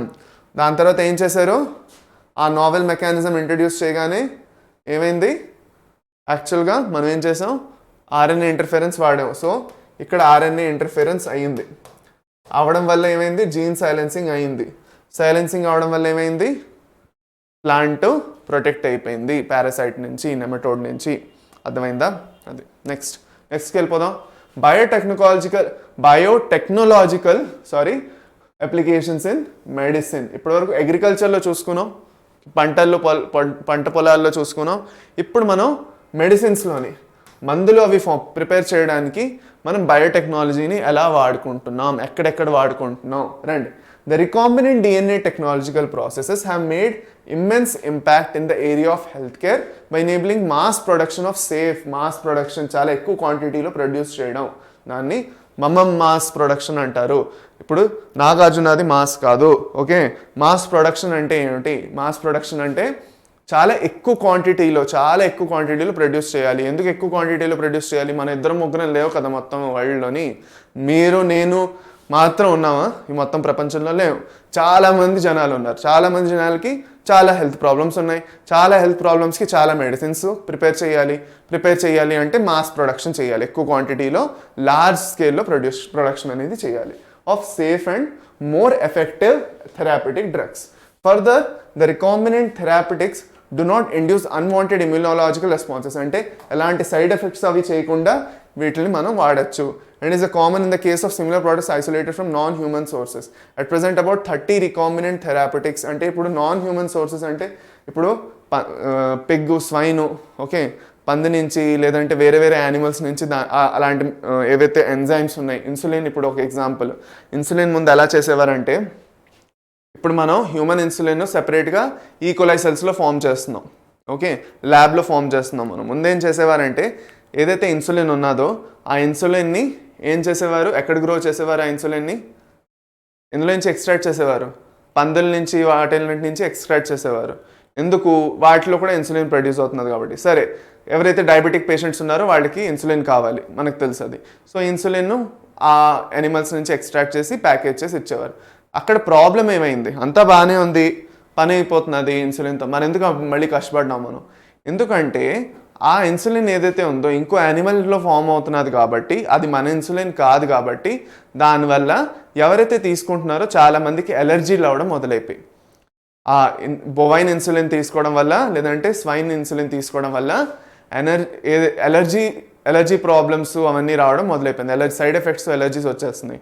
So దాన్ని combat చేయడానికి, దాన్ని ఆపడానికి మనం ఏం చేసాం, హ్యూములిన్ని క్రియేట్ చేసాం. హ్యూమన్ ఇన్సులిన్ని హ్యూములిన్ అంటాం. సో ఇది ఎలా చేస్తాం ఇప్పుడు మనం చూస్తాం. Don't worry. At present about 30 recombinant therapeutics have been approved of human use. 30 approve అయ్యాయి, 30 అప్రూవ్ అవ్వడానికి 30, కానీ మార్కెట్ అవుతున్నవి ఎన్ని? 12. ఇన్నే మనం ఇప్పుడు మార్కెట్ చేస్తున్నారు, మిగతా అన్నీ పెద్ద మార్కెట్ చేయట్లేదు, 12 ఎక్కువగా వాడుతున్నారు. రండి ఇప్పుడు 1 by 1 ఒకటి తెలుసుకుందాం. Genetically engineered insulin. నేను ఇప్పుడు ఇన్సులిన్ ఎగ్జాంపుల్ ఇచ్చాను కాబట్టి జెనెటికలీ ఇంజనీర్డ్ ఇన్సులిన్ గురించి చూసుకుందాం. Management of adult onset diabetes is possible by taking insulin at regular time intervals. Adult onset diabetes, okay, ఇందులో ఏమవుతున్నది, ఇన్సులిన్ ఐదర్ బాడీలో ప్రొడ్యూస్ అవ్వట్లేదు లేదంటే ప్రొడ్యూస్ అవుతుంది, బాడీ సెల్స్ యాక్చువల్గా సెన్స్ చేయట్లేదు. సో దానివల్ల ఏమవుతున్నది అంటే బయట నుంచి ఇంక ఇన్సులిన్ ఇవ్వాల్సిన అవసరం వచ్చేస్తుంది. ఓకే, సో ఇవ్వాలి ఇన్సులిన్ అంటే ఏం చేశారు? What would a diabetic patient do if enough human insulin was not available? If you discuss this you would soon realise that one would have to isolate and use insulin from other animals. నేను చెప్పాను మీకు. So would the insulin isolated from other animals be just as effective as secreted by human body itself? మన బాడీలో produce అవుతున్న insulin లాగా ఎఫెక్టివ్గా ఉంటుందా? అది అంతలాగే బాగా పనిచేస్తుందా? Okay, and would it not elicit an immune response in the human body? ఎలర్జీలు అవి అవ్వవు కదా. So now imagine if bacterium was available that could make human insulin. ఒక బ్యాక్టీరియాని మనం వాడుకొని దాని నుంచి హ్యూమన్ ఇన్సులిన్ ప్రొడ్యూస్ చేస్తే ఎలా ఉంటుంది? Okay, so suddenly the whole process becomes so simple. You can easily grow a large quantity of bacteria and make as much insulin as you need. అంతక బ్యాక్టీరియాకి ఏమిటి, దానికి సబ్స్ట్రేట్ ఇవ్వాలి అంతే, రెచ్చిపోతుంది, అది ఇంకా శుభ్రంగా గ్రో అవుతుంది. So think about whether insulin can be orally administered to diabetic people or not. Why? ఇది నాకు ఈ క్వశ్చన్కి ఆన్సర్ మీరు చెప్పండి.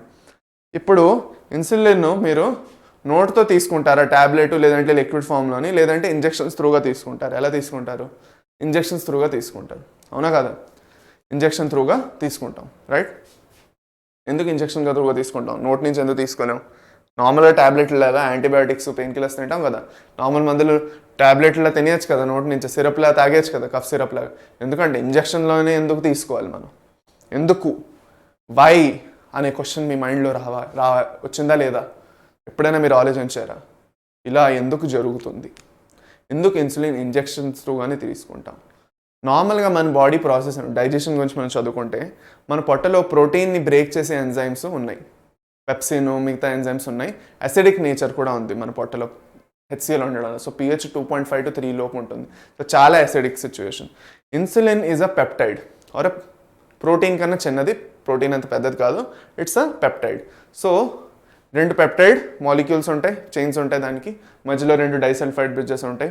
ఇప్పుడు ఈ ఏదైతే ఇన్సులిన్ ఉన్నదో ఇది మనం నోటి నుంచి తీసుకుంటే పొట్ట వరకు వెళ్ళి పొట్టలో దాని పని మటాష్ అయిపోతుంది, అయిపోయింది, అక్కడే ఫుల్ డీనేచర్ అయిపోతుంది అప్పుడు ఆ ఇన్సులిన్.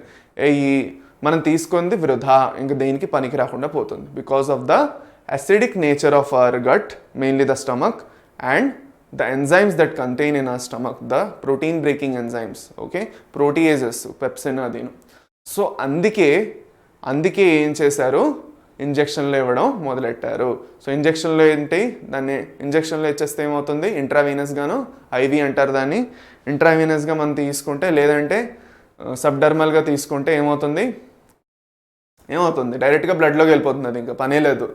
మన పొట్టలోకి వెళ్ళి బయో అవైలబిలిటీ తగ్గిపోతున్నది కదా, అక్కడ పొట్టలోకి వెళ్ళింది, పొట్ట నుంచి పొట్టలో అక్కడే అటాచ్ అయిపోయింది, మరి ఇంకా ఇంటెస్టైన్ వరకు వెళ్ళి ఇంటెస్టైన్ నుంచి మళ్ళీ బ్లడ్లో ట్రాన్స్ఫర్ కొట్టే కన్నా డైరెక్ట్గా బ్లడ్లోకి ఇచ్చేస్తున్నాం మనం, అది అనమాట.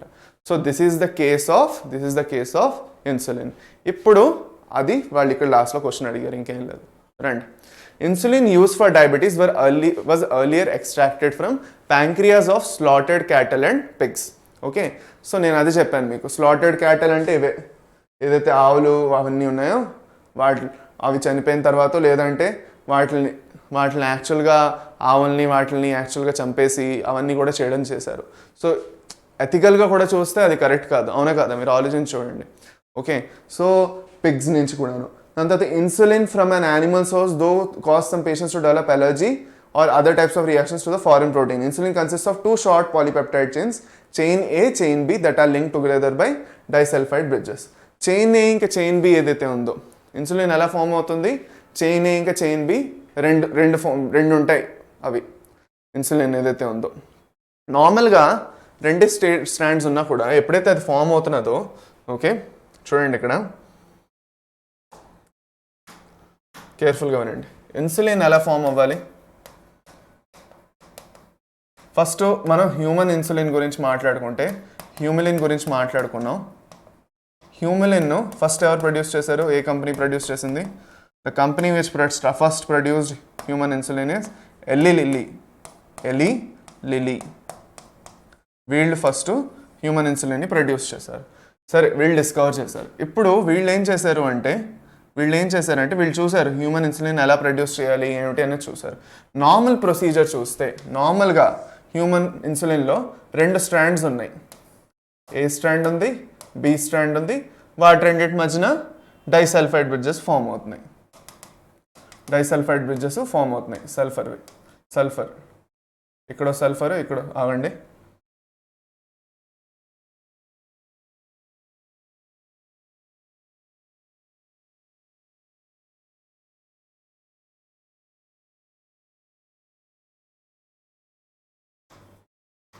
డైసల్ఫైడ్ బ్రిడ్జెస్ ఫామ్ అవుతున్నాయి, 2 ఉన్నాయి. ఇది ఫైన్గా ఉంది, బాగున్నది. కాకపోతే ప్రాబ్లం ఏంటంటే నార్మల్గా ఇన్సులిన్ జీన్ని డైరెక్ట్గా మనం వాడుకుంటే, హ్యూమన్ ఇన్సులిన్ జీన్ మన దగ్గర ఏదైతే ఉందో దాన్ని వాడుకుంటే ప్రో ఇన్సులిన్ అనేసి ఒక ఇన్సులిన్ ఫామ్ అవుతుంది. ఆ ప్రో ఇన్సులిన్ ఏదైతే ఉందో ఒకటి ఎక్స్ట్రాగా ఇలాగ అటాచ్ అయిపోయి ఉండిపోతుంది, దీంతో ఎక్స్ట్రాగా వస్తుంది ఇలా ఒకటి ఎక్స్ట్రా సి పెప్టైడ్ కూడా వస్తుంది. ఏ పెప్టైడ్ ఉంది, బి పెప్టైడ్ ఉందా, సి పెప్టైడ్ కూడా వస్తుంది. దీన్ని మనం ప్రో ఇన్సులిన్ అంటాం. ఇలా ఫస్ట్ ఫామ్ అవుతుంది ఇన్సులిన్. ఇది ఇంకా ఇన్యాక్టివ్. ఈ ప్రో ఇన్సులిన్ మన బాడీలోని, ఇది మన బాడీలో జరుగుతున్నది, మన ఒంట్లో లోపల. ఈ ప్రో ఇన్సులిన్లోని సి రిమూవ్ అయిపోతుంది, సి రిమూవ్డ్. సిని రిమూవ్ చేసిన తర్వాత మనకేమొచ్చింది, ఇదే ఏ ఇంకా బి వచ్చింది. దీన్ని మనం ఇన్సులిన్ అంటాం. ఇది మనకి యూస్ఫుల్ మన బాడీలో, ఇది మన బాడీలో ఇలా జరుగుతున్నది. అయితే ఎల్లి లిల్లీ వాళ్ళు ఏం చేశారు, ఇవన్నీ కష్టాలు ఎలా పడతాం మనం, సి పెప్టైడ్ రిమూవ్ చేయడం అన్నీ ఎందుకు, మనం పని చేద్దాం, ఏ పెప్టైడ్ ఫామ్ చేసే జీను, బి పెప్టైడ్ ఫామ్ చేసే జీను రెండు సపరేట్ ఆర్గానిజమ్స్లో వేసేద్దాం, లేదంటే వాటి రెండింటిని సపరేట్గా క్రియేట్ చేద్దాం. సో మనం ఏం చేస్తాం, మనం ఏ స్ట్రాండ్ ఏదైతే ఉందో అది సపరేట్గా క్రియేట్ చేద్దాం, బి స్ట్రాండ్ కూడా ఒక ఆర్గానిజంలో వేసి సపరేట్గా క్రియేట్ చేసేద్దాం. ఇది ఏ, సో బీని వేరే కలర్తో వేద్దాం అవాయిడ్ కన్ఫ్యూజన్. ఇది బి.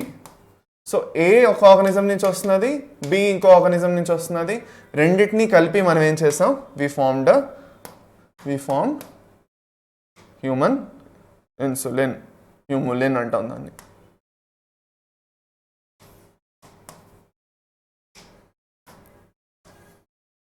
వీటి మధ్యలో మనం ఏం చేసాం, డైసల్ఫైడ్ బ్రిడ్జెస్ ఫామ్ చేస్తాం. సో అది అనమాట. సో అది హ్యూమన్ ఇన్సులిన్ అలా క్రియేట్ చేయడం జరిగింది. ఏం చేసాం, this is from a separate cell, ఇది ఒక సపరేట్ సెల్ నుంచి. ఓకే, సో రెండు సెల్స్ని వాడి మనం ఏ పెప్టైడ్ బి పెప్టైడ్ వేరువేరుగా తెచ్చి దాంతోపాటు ఏ పెప్టైడ్ మనం ఫైనల్గా ఒకటి ఏబి పెప్టైడ్, ఏవైతే రెండు పెప్టైడ్స్ ఉన్నాయో వాటన్నిటి తెచ్చి ఇన్సులిన్, దీన్ని మనం హ్యూములిన్ అన్నాం. ఇది యాక్చువల్గా డయాబెటిక్ పేషెంట్స్కి ఇస్తారు. సో అది ఇది యాక్చువల్గా డయాబెటిక్ పేషెంట్స్కి ఇస్తారు. ఇప్పుడు చూడండి ఇక్కడ.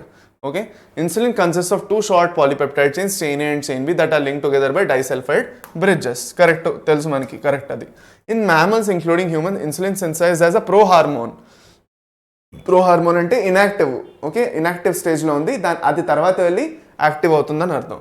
Okay, so before it becomes fully mature and functional hormone which contains an extra stretch called the C-peptide. This C-peptide is not present in the mature insulin and is removed during maturation into insulin. The main challenge for production of insulin using rDNA techniques was getting insulin assembled into a mature form. Okay, the main challenge ఏముంటుండేది, okay చూడండి ఇక్కడ, the main challenge for production of insulin using rDNA technique ఏంటి, insulin assembled in a mature form. ఈ C తీసి ఏని బీని తెచ్చేయడం చాలా కష్టం అవుతున్నది, ఈ సీని రిమూవ్ చేయాల్సి వస్తున్నది. దానికోసం మనకి ఏమైంది ప్రాబ్లము, అది రిమూవ్ చేయడం అన్ని కష్టం కాబట్టి ఏం చేశారంటే ఎల్లి లిల్లీ అనేసి ఒక కంపెనీ 1983లో నేను చెప్పాను, in an American company prepared the 2 DNA sequences corresponding to A and B form చేసే పెప్టైడ్స్ ఏవైతే ఉన్నాయో దానికి సంబంధించిన 2 DNA సీక్వెన్సెస్ తీసుకున్నారు, రెండు వేరేగా క్రియేట్ చేయడం మొదలెట్టారు human and reduce them to the equally to produce insulin chains A and B were produce సపరేట్గా ప్రొడ్యూస్ చేశారు. ఆ సపరేట్గా ప్రొడ్యూస్ అయిన తర్వాత వాటి నుంచి ఎక్స్ట్రాక్ట్ చేశారు, ఆ సెల్స్ నుంచి ఎక్స్ట్రాక్ట్ చేసి కంబైన్ చేశారు బయట ల్యాబ్లో, డైసల్ఫైడ్ బాండ్స్ క్రియేట్ చేసి హ్యూమన్స్ ఇన్సులిన్ అనేది ఫామ్ చేశారు. అది అనమాట. ఓకే రైట్, సరే. దీని తర్వాత మనకు వచ్చేసేది జీన్ థెరపీ. ఓకే, జీన్ థెరపీలో మనం ఏం చేస్తున్నాం, ఎవరిదైనా జీన్ పాడైపోయింది, ఓకే జీను పాడైంది, లేదంటే ఆ జీన్ వల్ల ఫాల్టీ ప్రోటీన్స్ క్రియేట్ అయ్యి, తప్పు ప్రోటీన్స్ క్రియేట్ అయ్యి మన బాడీలో హెల్త్ ఇష్యూస్ క్రియేట్ అవుతున్నాయి అంటే దాన్ని జీన్ థెరపీని మనం వాడుకొని ఆ జీన్స్ని మనం బాగా చేయొచ్చు. So gene therapy we're using to repair genes, అంటే పాడైపోయిన జీన్స్ని మనం రిపేర్ చేస్తున్నాం, to repair genes, repairing the genes. If a person is born with a hereditary disease, can a corrective therapy be taken for such a disease? Hereditary disease అంటే వంశపారంపర్యంగా వచ్చింది, అది వాడికి నార్మల్గా రావాలని ఏం లేదు, ఓవర్ ద లైఫ్ టైం రాలేదు, ఆల్రెడీ పేరెంట్స్ గ్రాండ్ పేరెంట్స్ నుంచి వచ్చింది అది. So gene therapy is an attempt to do this. Gene therapy is a collection of methods that allows correction of a gene defect that has been diagnosed in a child or an embryo. Okay, here genes are inserted into a person's cells and tissues to treat a disease or disease ni treat cheyadaniki em chestamu, genes anevi direct ga oka person cells lo introduce chestunnam direct ga inka. Okay, so correction of genetic defect involves delivery of the normal gene into the individual or embryo to take over the function and compensate for the non functional gene. ఏదైతే gene for suppose function అవ్వట్లేదు, లేదంటే మనం ఏం చేస్తున్నాము, పాడైపోయిన జీన్ని ఆపేస్తున్నాము, ఆ రెండు processes చేసినప్పుడు నార్మల్ జీన్ కూడా ఇస్తున్నాం కదా, అక్కడే మనం అది జీన్ థెరపీలో చేస్తున్నాం. So first clinical gene therapy was given in 1990 to a 4-year-old girl with adenosine deaminase deficiency. Adenosine deaminase deficiency. ఇప్పుడు ఒక ఇంపార్టెంట్ విషయం ఇక్కడ చూడండి. ఒక డిసీజ్ ఉంది SCID అనేసి. ఎవరెవరు విన్నారు అది? SCID అనేసి ఒక డిసీజ్ ఉంది. ఈ డిసీజ్ ఫుల్ ఫామ్ ఏంటి? Severe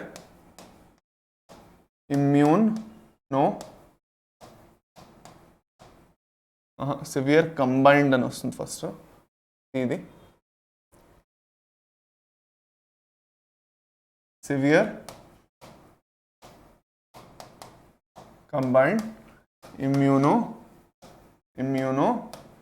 deficiency.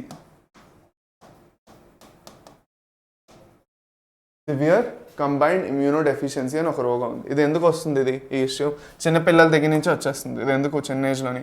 Because of ADA gene వల్ల వస్తుంది. ADA జీన్ ఫాల్టీ అయిపోతాయి, లేదంటే నాన్ ఫంక్షనల్ అయిపోతాయి, అప్పుడు వస్తుంది. ఈ ADA జీన్ ఏం చేస్తున్నది అసలు? దాంతో లింక్ ఏమిటి? ఈ ADA జీను యాక్చువల్గా ఒక ఎంజైమ్ ప్రొడ్యూస్ చేయాలి. ఏంటి ఎంజైము? ఎడినోజైన్ డిఎమైనేజ్ అనేసి ఒక ఎంజైమ్ ప్రొడ్యూస్ చేయాలి. అది వింటున్నారా? కేర్ఫుల్గా వినండి, ఇక్కడ చాలా ఇంపార్టెంట్. ఇది గొంతుకు చీల్చుకొని నా కోసం నేను చెప్పుకోవట్లేదు, ఇక్కడ మీకోసమే చెప్తున్నాను. ఓకే, అందుకే కేర్ఫుల్గా వినండి. ఎడినోజైన్ డిఎమైనేజ్ అని ఒక ఎంజైమ్ ప్రొడ్యూస్ చేస్తుంది. This enzyme is important. This enzyme is necessary for maturation ఎవరు మెచ్యూర్ అవ్వడానికి? Of T lymphocytes. T lymphocytes ఏవైతే ఉన్నాయో అవి మెచ్యూర్ అవ్వాలి అంటే ఈ ఎంజైము సరిగ్గా ప్రొడ్యూస్ అవ్వాలి. సో T lymphocytesతో ఏంటి మన బాడీలో పని? T lymphocytes చుట్టుకుంటూనే ఉన్నాయా? మన బాడీలో ఏమైనా పని ఉన్నాయా వాటికి? ఉందా లేదా? ఉంది కదా. ఏంటి పని? ఇమ్యూనిటీ. మన బాడీకి ఏమైనా బయట నుంచి ఏమైనా వైరస్ బ్యాక్టీరియా వచ్చినా దాని నుంచి కాపాడే పని T lymphocytes చేస్తాయి. దాన్ని డైరెక్ట్గా చంపేయడం లేదంటే ఆపడం ఏదో ఒకటి చేస్తాయి. సో ఎప్పుడైతే ఈ ఎంజైమే లేదో అప్పుడు ఇమ్యూనిటీ డైరెక్ట్గా ఎఫెక్ట్ కొడుతున్నది. ఏమైంది? అడెనోజైన్ డిఎమైనేజ్ సరిగ్గా ప్రొడ్యూస్ అవ్వట్లేదు, క్వాలిటీగా ప్రొడ్యూస్ అవుతున్నా, లేదంటే సరిగ్గా ప్రొడ్యూస్ అవ్వట్లేదు. సో ఆ ఫంక్షనల్ అయిపోయింది. నాన్ ఫంక్షనల్ అయిపోవడం వల్ల ప్రొడ్యూస్ అవ్వట్లేదు. ప్రొడ్యూస్ అవ్వకపోవడం వల్ల ఏం జరిగింది? What happened when it was not produced? Because it is not produced, the T lymphocytes will not get matured. Okay, and when the T lymphocytes are not getting matured, the immunity of the particular individual will be affected. ఆ particular individual the immunity, రోగాల నుంచి fight చేసే immunity ఏదైతే ఉందో అది effect అయిపోతుంది. అది effect అవడం వల్ల ఏమవుతున్నది? ఓకే, ఆ ఇమ్యూనిటీ ఎఫెక్ట్ అవడం వల్ల ఏమవుతున్నది? ఏ చిన్న హెల్త్ ఇష్యూ వచ్చినా, కామన్ కోల్డ్, జలుబు దగ్గు వచ్చినా కూడా చాలా ఎక్కువైపోయి చాలా సివియర్గా అవడానికి ఛాన్సెస్ ఉన్నాయి. సో ఇలా అవడం వల్ల డిసీజ్ని మనం ఏమన్నాం? సివియర్ కంబైన్డ్ ఇమ్యూనో డెఫిషియన్సీ అన్నాం. ఓకే, ఇప్పుడు ఈ డిసీజ్ని ట్రీట్ చేయడం ఎవరి వల్ల కాదు. బికాజ్ లోపల జీన్లో డిఫెక్ట్ ఉంది. బోల్డ్ మంది పిల్లలు చాలా చిన్న ఏజ్లోనే చనిపోతారు. ఎందుకంటే చిన్న ఏజ్లోనే ఏం చేయని ఇన్ఫెక్షన్ వచ్చినా కూడా ఈ ఎంజైమ్ లేకపోవడం వల్ల ఆ డిసీజ్ వచ్చేసి SCID వచ్చేసి చనిపోతారు. సో ఫస్ట్ జీన్ థెరపీలో మనం ఏం చేయొచ్చు అంటే ఈ ఎంజైమ్ ఏదైతే ఉందో అది ప్రొడ్యూస్ చేసేటట్టు చేయొచ్చు. ఏదైతే ఈ ఫాల్టీ ప్రోటీన్ ఉందో దాన్ని వదిలేసి ఏదైతే నార్మల్గా ఫంక్షన్ చేసే ADA జీన్ ఏదైతే ఉందో వాళ్ళ సెల్స్లో డైరెక్ట్గా తోసేసి లింఫోసైట్స్ని మెచ్యూర్ చేయించవచ్చు. కరెక్టే, అంత బాగానే ఉంది. కానీ దాంట్లో మెయిన్ ప్రాబ్లం ఏమిటి? మనది లింఫోసైట్స్ ఏవైతే ఉన్నాయో ఒకసారి మెచ్యూర్ అయిపోయి లైఫ్ టైం ఉండిపోవు. వాటికి ఒక లైఫ్ సైకిల్ ఉన్నది. మనం చదివాము already, body fluids and circulation chapter మీరు చదువుంటే దాంట్లో మీరు చదువుతారేంటి? బ్లడ్ సెల్స్ అనేది ఒక లిమిటెడ్ లైఫ్ స్పాన్ ఉంటుంది. లింఫోసైట్స్ ఒక వారం 10 రోజుల వరకు ఉంటాయి. చాలా తక్కువ లింఫోసైట్స్ ఎక్కువ ఎల్లకాలం ఉండొచ్చు. మెమరీ సెల్స్గా. కానీ most of the lymphocytes have very smaller life cycle, ఒక వారం 10 రోజుల వరకు ఉండొచ్చు అవి. ఓకే, దాని తర్వాత అవి చనిపోతాయి. మళ్ళీ కొత్త లింఫోసైట్స్ మెచ్యూర్ అవ్వాలంటే మళ్ళీ అడినోజైన్ డిఎమైనస్ కావాలి. అలా మళ్ళీ అడినోజైన్ డిఎమైనస్ కావాలంటే అప్పటి వరకు ఆ జీన్ది పని అయిపోయింది. అది ఎన్ని సెల్స్ కానీ ఇస్తారు, ఎన్ని జీన్స్కి ఇస్తారు ఇది. సో ఇది టీ లింఫోసైట్స్ లోపల ఉన్నది. ఇది ఈ టీ లింఫోసైట్స్ మీరు మంచివి మెచ్యూర్ అయిన ఇంట్రడ్యూస్ ఒకసారి చేసిన తర్వాత ఆ టీ లింఫోసైట్స్ చనిపోయిన తర్వాత మళ్ళీ కొత్తగా టీ లింఫోసైట్స్ ప్రొడ్యూస్ అవుతాయి. వాటిలో మళ్ళీ ఏడిఏ జీన్ డిఫెక్ట్ ఉంటుంది ఇంట్రెన్సిక్గా. సో ఎన్నని మీరు ట్రీట్ చేయగలరు. అందుకే అక్కడ ప్రాబ్లం ఏంటంటే అది చాలా కాస్ట్లీ ప్రాసెస్ కూడా అలా చేస్తూ ఉండడం వల్ల. సో ఇక్కడ మెయిన్ సొల్యూషన్ ఏంటంటే జెనెటిక్ ప్రాబ్లమ్స్ ఏవైతే ఉన్నాయో, జెనెటిక్ డిఫెక్ట్స్ ఏవైతే ఉన్నాయో ఫీటస్ ఎంబ్రియో లెవెల్లోనే, అంటే ఎప్పుడైతే శిశువు కడుపు లోపల పెరుగుతున్నారో, ఓకే, శిశువు అక్కడే ఎంబ్రియో స్టేజ్లోనే మనం చెక్ చేసేసి అక్కడే ఏడిఏ డెఫిషియన్సీ ఉందంటే అక్కడే దాన్ని కరెక్ట్ చేసేస్తే తర్వాత లైఫ్ టైం అంతా మరి ఇంకేం చేయాల్సిన అవసరం ఉండదు. సో ఎంబ్రియోలాజికల్ లెవెల్లోనే మనం చేయాలి. We have to do it in embryo స్టేజ్లోనే చేయాలి మనం. ఆ స్టేజ్లో చేస్తే ఇంకా ప్రాబ్లం ఉండదు. దిస్ ఇస్ నాట్ టెంపరీగా అవుతుంది. గడికి చేయడం అన్నది టెంపరీ. పర్మనెంట్గా మనకు సొల్యూషన్ కావాలంటే ఎంబ్రియోలాజికల్ స్టేజ్లోనే చేయాలి. ఇప్పుడు రండి, ఇక్కడ మనం ఇంకా అర్థం చేసుకోవడానికి ఈజీగా ట్రై చేయొచ్చు. ఇంకా అది ఎలా చేస్తారు ఏమిటి అనేది ఇంకొంచెం డెప్త్గా చెప్పారు ఎన్సీఆర్టీలో, లైట్గా డెప్త్ ఇచ్చారు, అది మనం చూసుకుందాం. This enzyme is crucial for the immune system to function. The disorder is caused due to the deletion of a gene for deletion అయిపోయింది ఏకంగా. ఓకే, డిలీషన్ అయిపోయింది. నేను నాన్ ఫంక్షనల్ అని చెప్పాను, వీళ్ళు డిలీషనే అయిపోయింది అని చెప్తున్నారు. అంటే ఆ జీనే దొబ్బేసింది. డిలీషన్ మనం చదువుకున్నాం. డిలీషన్ అర్థం ఏమిటి? Principles of inheritance and variation చాప్టర్లో చదివాం. డిలీషన్ అంటే ఏమిటి? ఒక పర్టికులర్ న్యూక్లియోటైడ్ సీక్వెన్స్ ఏకంగా డిలీట్ అయిపోతుంది, ఎలిమినేట్ అయిపోతుంది ఇంకా క్రోమోజోమల్ అబరేషన్స్ వల్ల. Okay, so in some children ADA deficiency can be cured by bone marrow transplantation. Bone marrow transplantation చేస్తే అక్కడే ADA disease క్యూర్ అవ్వచ్చు. Okay, in others it can be treated by enzyme replacement therapy. ఏదైతే enzyme form అవ్వట్లేదో ఆ enzyme గడికి మనం ఇస్తూ ఉండాలి. in which functional ADA is given to the patient by injection. But the problem with both of these approaches is that they are not completely curative. టెంపరీగానే పనిచేస్తాయి, permanent కాదు. As a first step towards gene therapy, lymphocytes from the blood of the patients are grown in a culture outside the body. Lymphocytes ఏం చేస్తారు? First వాళ్ళ body నుంచే తీస్తారు. Okay, ఎవరికైతే ADA deficiency ఉందో వాళ్ళ బాడీ నుంచే ఆ లింఫోసైట్స్ని తీస్తారు. తీసిన తర్వాత ఏం చేస్తారు? ఆ లింఫోసైట్స్ని తీసిన తర్వాత ల్యాబ్లో కల్చర్ చేస్తారు వాటిని. ఓకే, కల్చర్ చేసి దాంట్లో ఏం చేస్తారు చూడండి. ఆ functional ADA cDNA using a retroviral vector, ఒక వెక్టర్ని వాడుకొని, రెట్రోవైరస్ వెక్టర్ వాడుకొని మనం ఏం చేస్తాం? ఫంక్షనల్ సిడిఎన్ఏని ఇంట్రడ్యూస్ చేస్తాం, కాంప్లిమెంటరీ డిఎన్ఏని. Okay, then introduced into these lymphocytes which are subsequently returned to the patient. So ఆ ఫంక్షనల్ డిఎన్ఏ మనం ఇచ్చేగానే ఏమవుతుంది? ఏడిఏ మళ్ళీ ప్రొడ్యూస్ అవ్వడం అందులో స్టార్ట్ అయిపోతుంది. So however as these cells are not immortal, okay, the patient requires periodic infusion of such genetically engineered lymphocytes.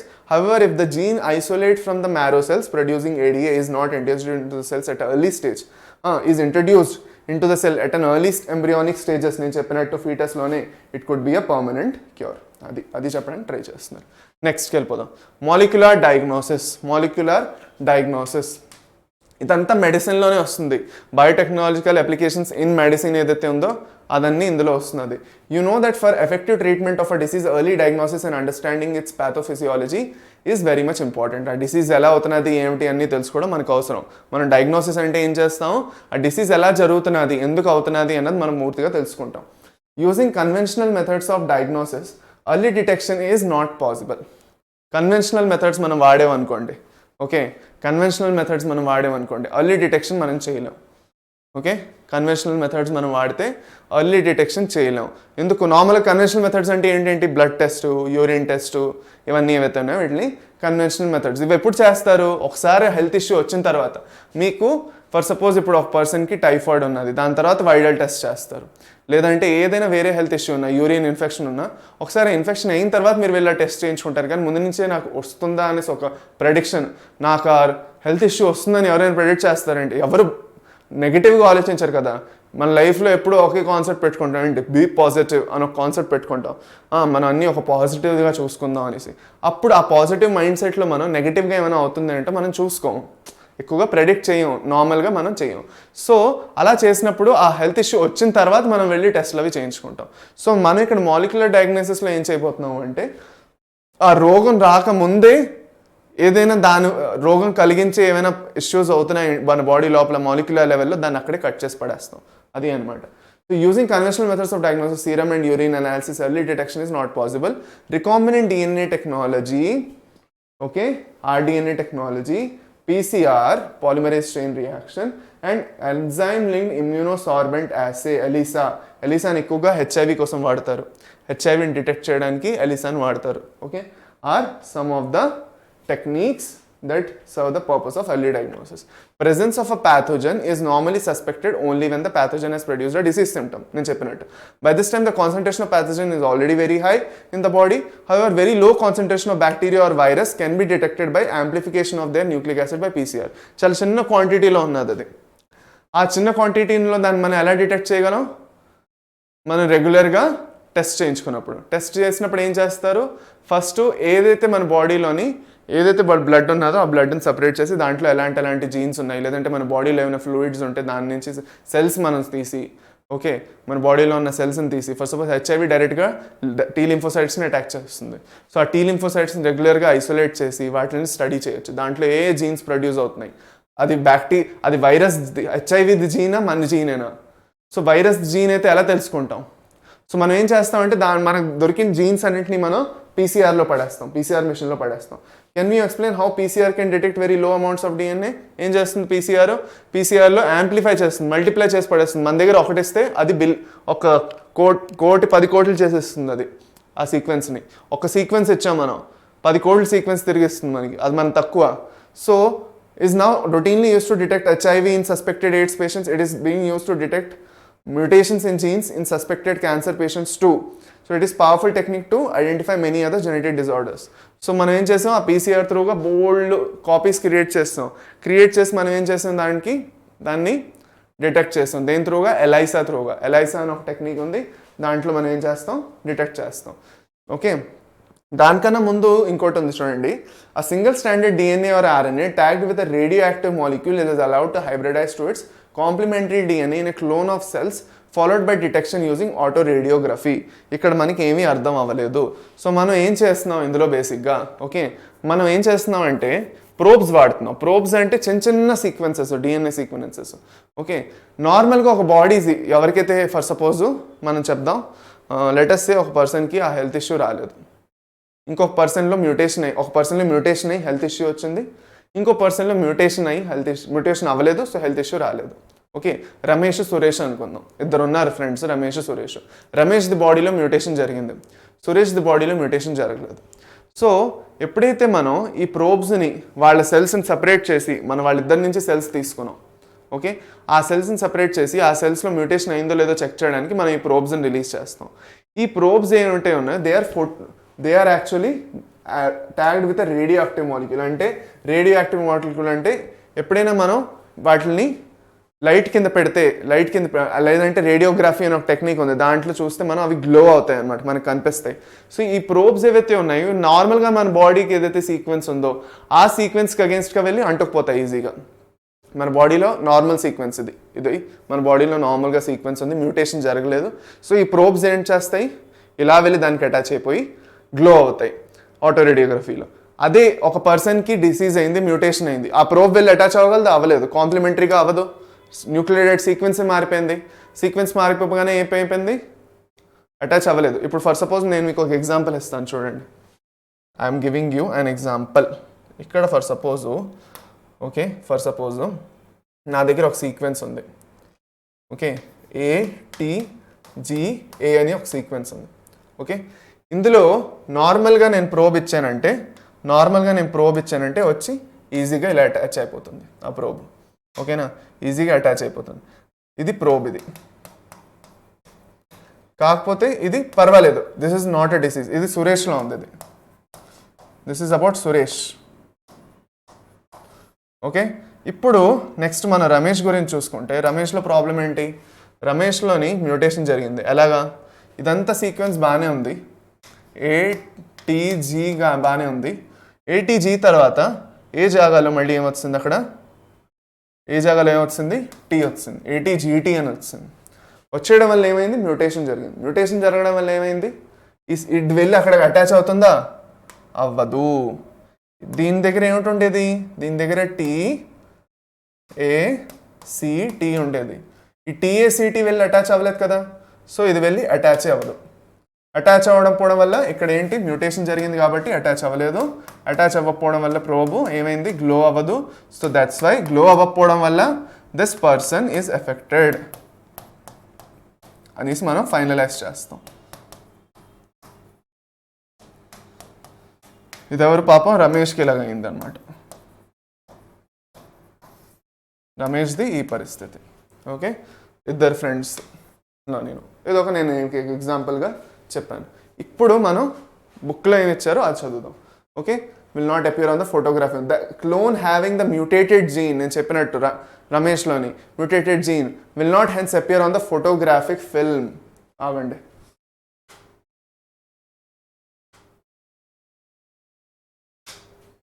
will not appear on the photographic film, appear avadu. Because of that, the probe will not have complementary with the mutated gene, complementarity. Okay, ELISA is based on the principle of antigen antibody interaction. ఒక particular antigen create అవుతే దానికి అగేన్స్ట్గా antibody మనం provide చేసి ఆ particular యాంటీజెన్కి antibody వెళ్ళి attach అవుతుంది. So ఒక virus ఉన్నది అనుకోండి బాడీలోని, అది కొన్ని యాంటీజెన్స్ని ప్రొడ్యూస్ చేస్తున్నది. దాని అగేన్స్ట్గా మనం ఏం చేస్తున్నాం, కొన్ని యాంటీబాడీస్ని మనమే ప్రొవైడ్ చేస్తున్నాం. ఫర్ సపోజ్ అదే యాంటీజెన్కి వెళ్ళి అది అటాచ్ అయిపోయింది అనుకోండి, ఈ యాంటీబాడీస్, మనకేం తెలుస్తుంది, ఆ వైరస్ ఉందని. ఈ యాంటీబాడీస్ వెళ్ళి ఏ యాంటీజెన్కి అటాచ్ అవ్వలేదు, అలాగే ఫ్రీగా తిరుగుతున్నాయి అంటే దాని అర్థం ఏంటి, ఆ పర్సన్కి ఎఫెక్ట్ అవ్వలేదు అని. So infection by pathogen can be detected by the presence of antigens such as proteins or glycoproteins or by detecting the antibody synthesis against the pathogen. First suppose మన బాడీ దానికి అగేన్స్ట్గా యాంటీబాడీస్ కూడా produce చేస్తున్నది. So దానికోసం మనం antigens ఇస్తాం ఆ యాంటీబాడీస్కి అగేన్స్ట్గా. అప్పుడు యాంటీబాడీస్కి against మనం ఇచ్చిన యాంటీజెన్స్ వచ్చి అటాచ్ అవుతాయి. సో ఐదర్ యాంటీజెన్ యాంటీబాడీకి వచ్చి అటాచ్ అవుతుంది, లేదంటే యాంటీబాడీకి వచ్చి యాంటీజెన్ అటాచ్ అయినా ఇక్కడ మనకు జరుగుతుంది ఏంటి, యాంటీజెన్ యాంటీబాడీ ఇంటరాక్షన్ అనేది జరుగుతాయి. దాన్ని మనం ఎలిసా అంటాం, ఎంజైమ్ లింక్డ్ ఇమ్యూనోసార్బెంట్ యాసే దాని ఫుల్ ఫామ్. అది ట్రాన్స్జెనిక్ యానిమల్స్కి వచ్చేద్దాం. ఇంకా ట్రాన్స్జెనిక్ యానిమల్స్కి వచ్చేద్దామా మరి, రండి. Animals that have had their DNA manipulated to possess and express an extra gene are known as transgenic animals. ఏ యానిమల్స్లో అయితే డిఎన్ఏని మనం మ్యానిపులేట్ చేస్తున్నాము, ఆల్టర్ చేస్తున్నాము, ఒక కొత్త జీన్ని తెచ్చి పెడుతున్నాము, లేదంటే అక్కర్లేని జీన్ని తీసేస్తున్నాం, వాటిని ట్రాన్స్ఫార్మ్ చేస్తున్నాం. ఓకే, వాటిని మనం ఏమంటాం, ట్రాన్స్జెనిక్ యానిమల్స్ అంటాం. ఏమంటాం, ట్రాన్స్జెనిక్ యానిమల్స్ అని అంటాము. ఓకే, సరే.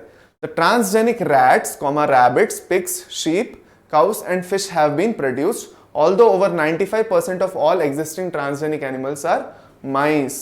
Okay, ఇవన్నీ మనం చూసుకున్న పిగ్స్, ర్యాబిట్స్ అన్నీ ఉన్నా కూడా 95% ఏవైతే ఉన్నాయో ఎగ్జిస్టింగ్ అవి మైసే. మైస్లోనే ఎక్కువగా మనం చేస్తాం ఇది transgenic process.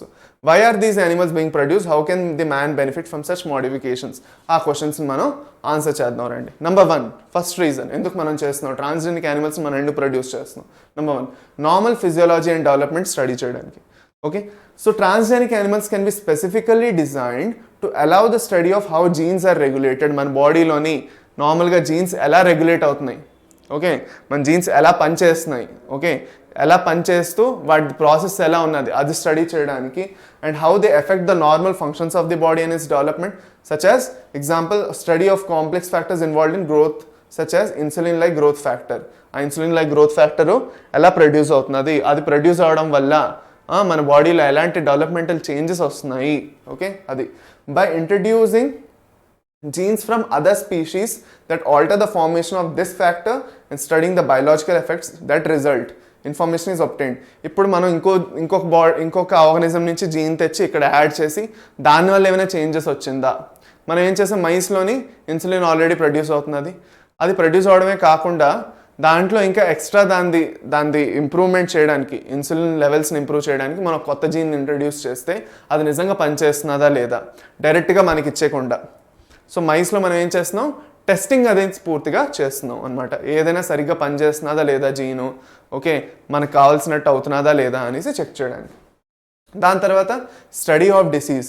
Many transgenic animals are design to increase our understanding of how genes contribute to the development of disease. Genes ఏవైతే ఉన్నాయో ఆ డెవలప్మెంట్లో ఎలా హెల్ప్ చేస్తున్నాయి, జీన్స్ ఏవైతే ఉన్నాయో ఆ డెవలప్మెంట్లో ఎలా హెల్ప్ చేస్తున్నాయి అన్నమాట. ఒక నిమిషం కొంచెం నీళ్ళు తాగేద్దాం.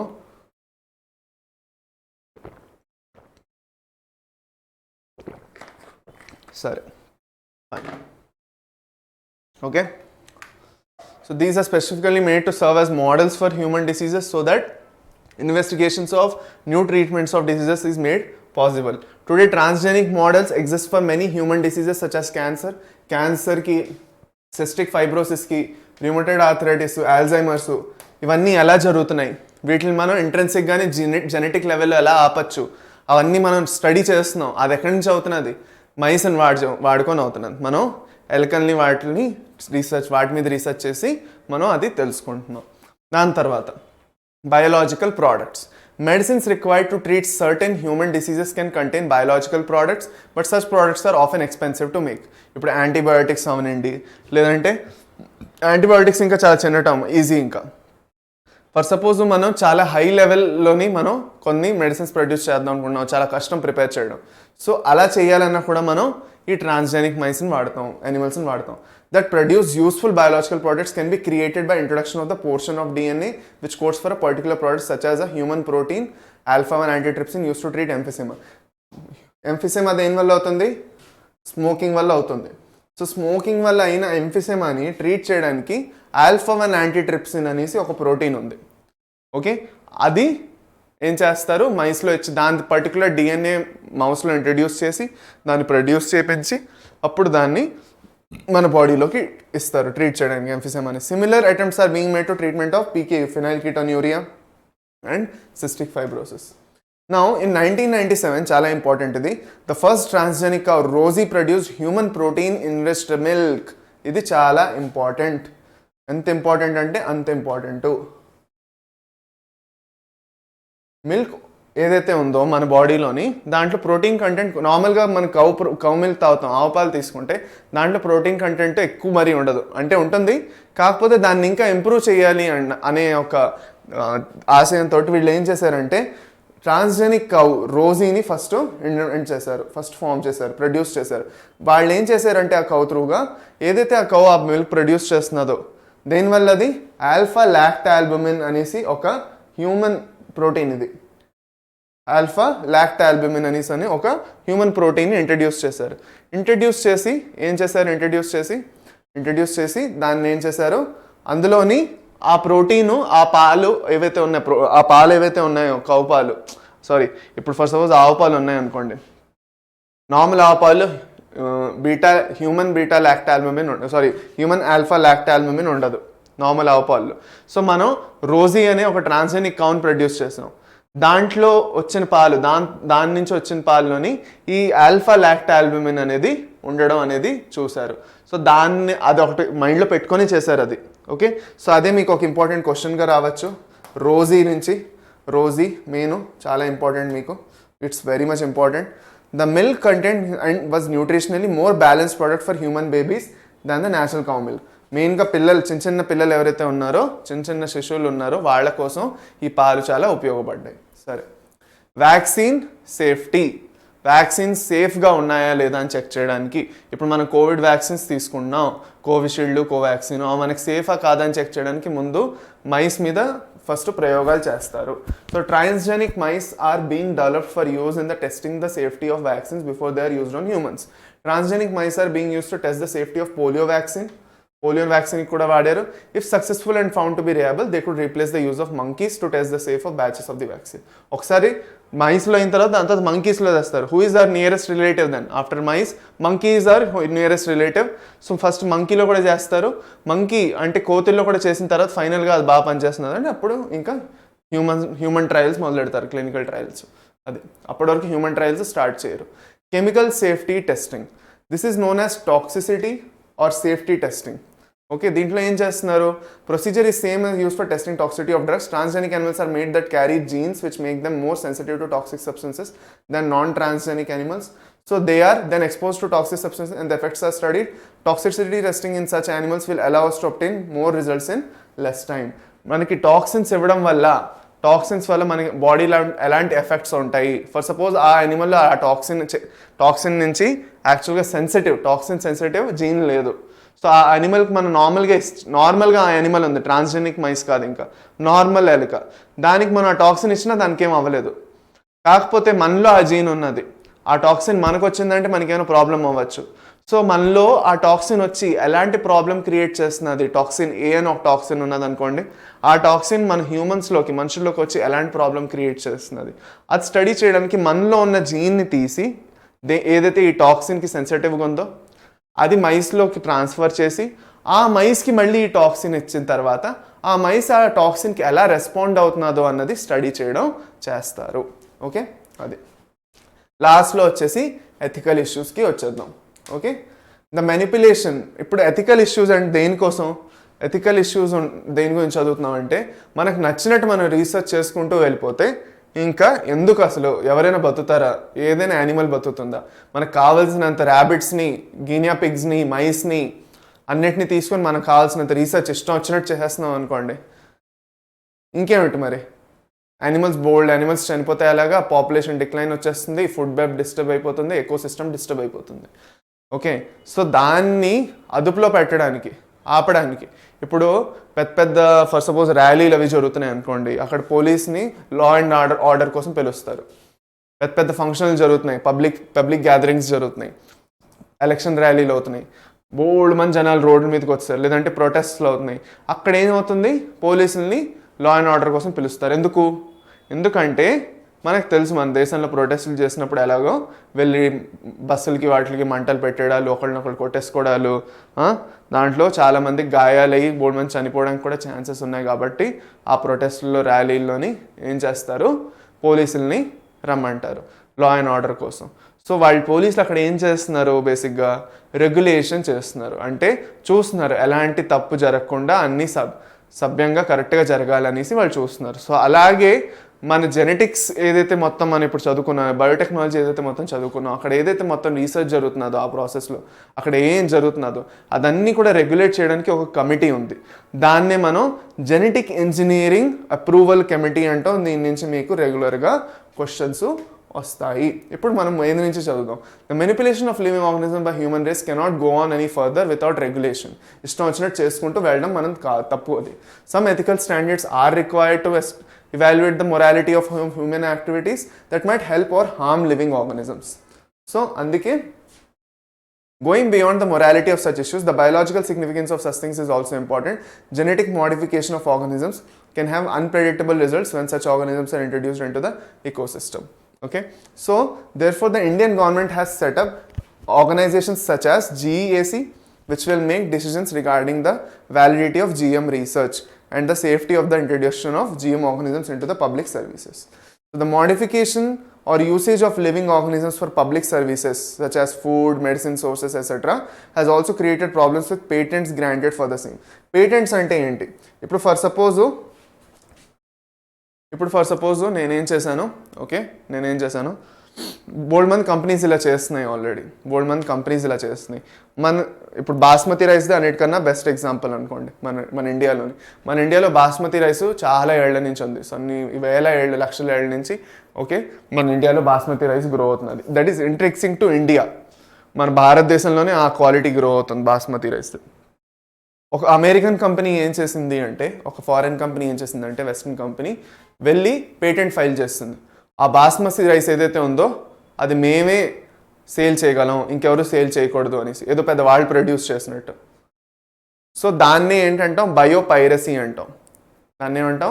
బయోపైరసీ అంటాం. అంటే ఎవరిదో ప్రోడక్ట్, అది ఎవరో ప్రొడ్యూస్ చేస్తున్నారు, ఆల్రెడీ వాళ్ళది ఆ ప్రోడక్ట్, ఇంకోళ్ళు వెళ్ళి దాని పేరు చెప్పేసుకొని వాళ్ళదే అని చెప్పేసుకొని అమ్మేసుకోవడం అనమాట డబ్బుల కోసం.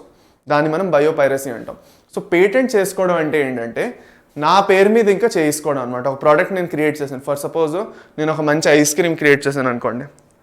ఆ ఐస్ క్రీమ్ వల్ల మీకు గొంతుకు నొప్పి ఇంకా దగ్గు రాదు మీకు. ఆ ఐస్ క్రీమ్ నేను ఫామ్ చేశాను, నేనే క్రియేట్ చేశాను, నా ల్యాబ్లోనే క్రియేట్ చేసి, అది చాలా హెల్దీ కూడా, అది ఎవరైనా తినొచ్చు ఐస్ క్రీమ్. సరేనా?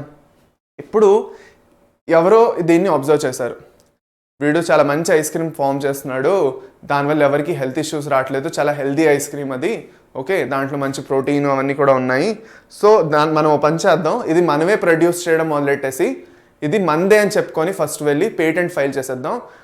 సో ఒకసారి నేను ఈ పేటెంట్ ఫైల్ చేసేసిన తర్వాత వాళ్ళు అలా అనుకుంటున్నారు అలా చేయడానికి, ఒకసారి నేను ఇలా పేటెంట్ ఫైల్ చేసేస్తే ఇంకెవరైనా ఇలాంటి క్వాలిటీ ఐస్ క్రీమ్ని ఇలాంటి వెరైటీ ఐస్ క్రీమ్ క్రియేట్ చేస్తే నాకు వచ్చి రాయల్టీ ఇవ్వాలి, డబ్బులు ఇవ్వాలి, నేను ఒప్పుకోవాలి దానికి, అప్పుడే వాళ్ళు చేస్తారు, లేదంటే చేయగలరు. దానివల్ల ఏమైంది, నా ఒరిజినాలిటీ అనేది పోయింది. నేను అందుకే ఏం చేయాలి, ఎప్పుడైనా నేను కొత్తగా ఏమైనా కనిపెట్టాను అంటే దాన్ని ఫస్ట్ వెళ్ళి పేటెంట్ చేసుకోవాలి. పేటెంటింగ్ అంటే నీ రీసెర్చ్కి ఒక వ్యాలిడిటీ ఇవ్వడం అనమాట.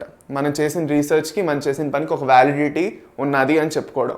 మనవే యూనిక్నెస్ ఉన్నది, మనదొక యూనిక్నెస్ ఉంది, ఓకే, నాదొక యూనిక్నెస్ ఉంది నేను నా రీసెర్చ్లోని, ఓకే, ఇంకెవరు అలా చేయలేరు, ఇంకెవరు చేయడానికి వల్ల కాదు, నేను పర్మిట్ చేయను అనేసి నేను ఏం చేస్తాను, ఒక పేటెంట్ ఫైల్ చేస్తాను అనమాట. ఆ పేటెంట్ ఇంకా నాకే ఉంటుంది. ఇంకెవరైనా నా దగ్గర నుంచి ఫర్దర్ ఇంకా కాపీ చేద్దామన్నా ఏం చేద్దామన్నా నాకు వచ్చి పర్మిషన్ తీసుకొని చేయాలి, చేస్తే నాకు వాళ్ళు రాయల్టీ ఇవ్వాలి. నేను ఎంత అడిగితే అంత రాయల్టీ నాకు ఇవ్వాలి, వాళ్ళు ఎంత అడిగితే అంత డబ్బులు వాళ్ళు నాకు, ఓకే, అది అనమాట. సో అది సంగతి. ఇప్పుడు చూడండి, there is a growing public anger that certain companies are being granted patents for products and technologies that make use of genetic materials, plants and other biological resources that have long been identified, developed and used by farmers and indigenous people of a specific region or a country. ఇంకొక reason లేదంటే కంట్రీలోని ఆ product grow అవుతున్నది. ఇప్పుడు నేను basmati rice the example ఇచ్చాను, కేర్ఫుల్గా వినండి. ఇక్కడ rice is an important food grain, the presence of which goes back to thousands of years in Asia's agricultural history. There are an estimated 200,000 varieties of rice in India alone. Indialone 200,000 varieties of rice unnadi. అందులో the diversity of rice in India is one of the richest in the world. Okay, Basmati rice is distinct for its unique aroma and flavor, and 27 documented varieties of Basmati are grown in India. 27 రకాలు documented గాను, ఇంకా ఇవి document కానివి ఇంకెన్ని వెరైటీలు ఉన్నాయో. So 27 రకాలు ఏవైతే ఉన్నాయో బాస్మతి, అది మన కంట్రీలో గ్రో అవుతాయి అన్నమాట. 27 రకాల బాస్మతిలో మన కంట్రీలో grow అవుతాయి.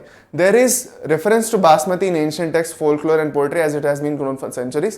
In 1997, an American company got patent rights on Basmati rice through the US Patent and Trademark Office.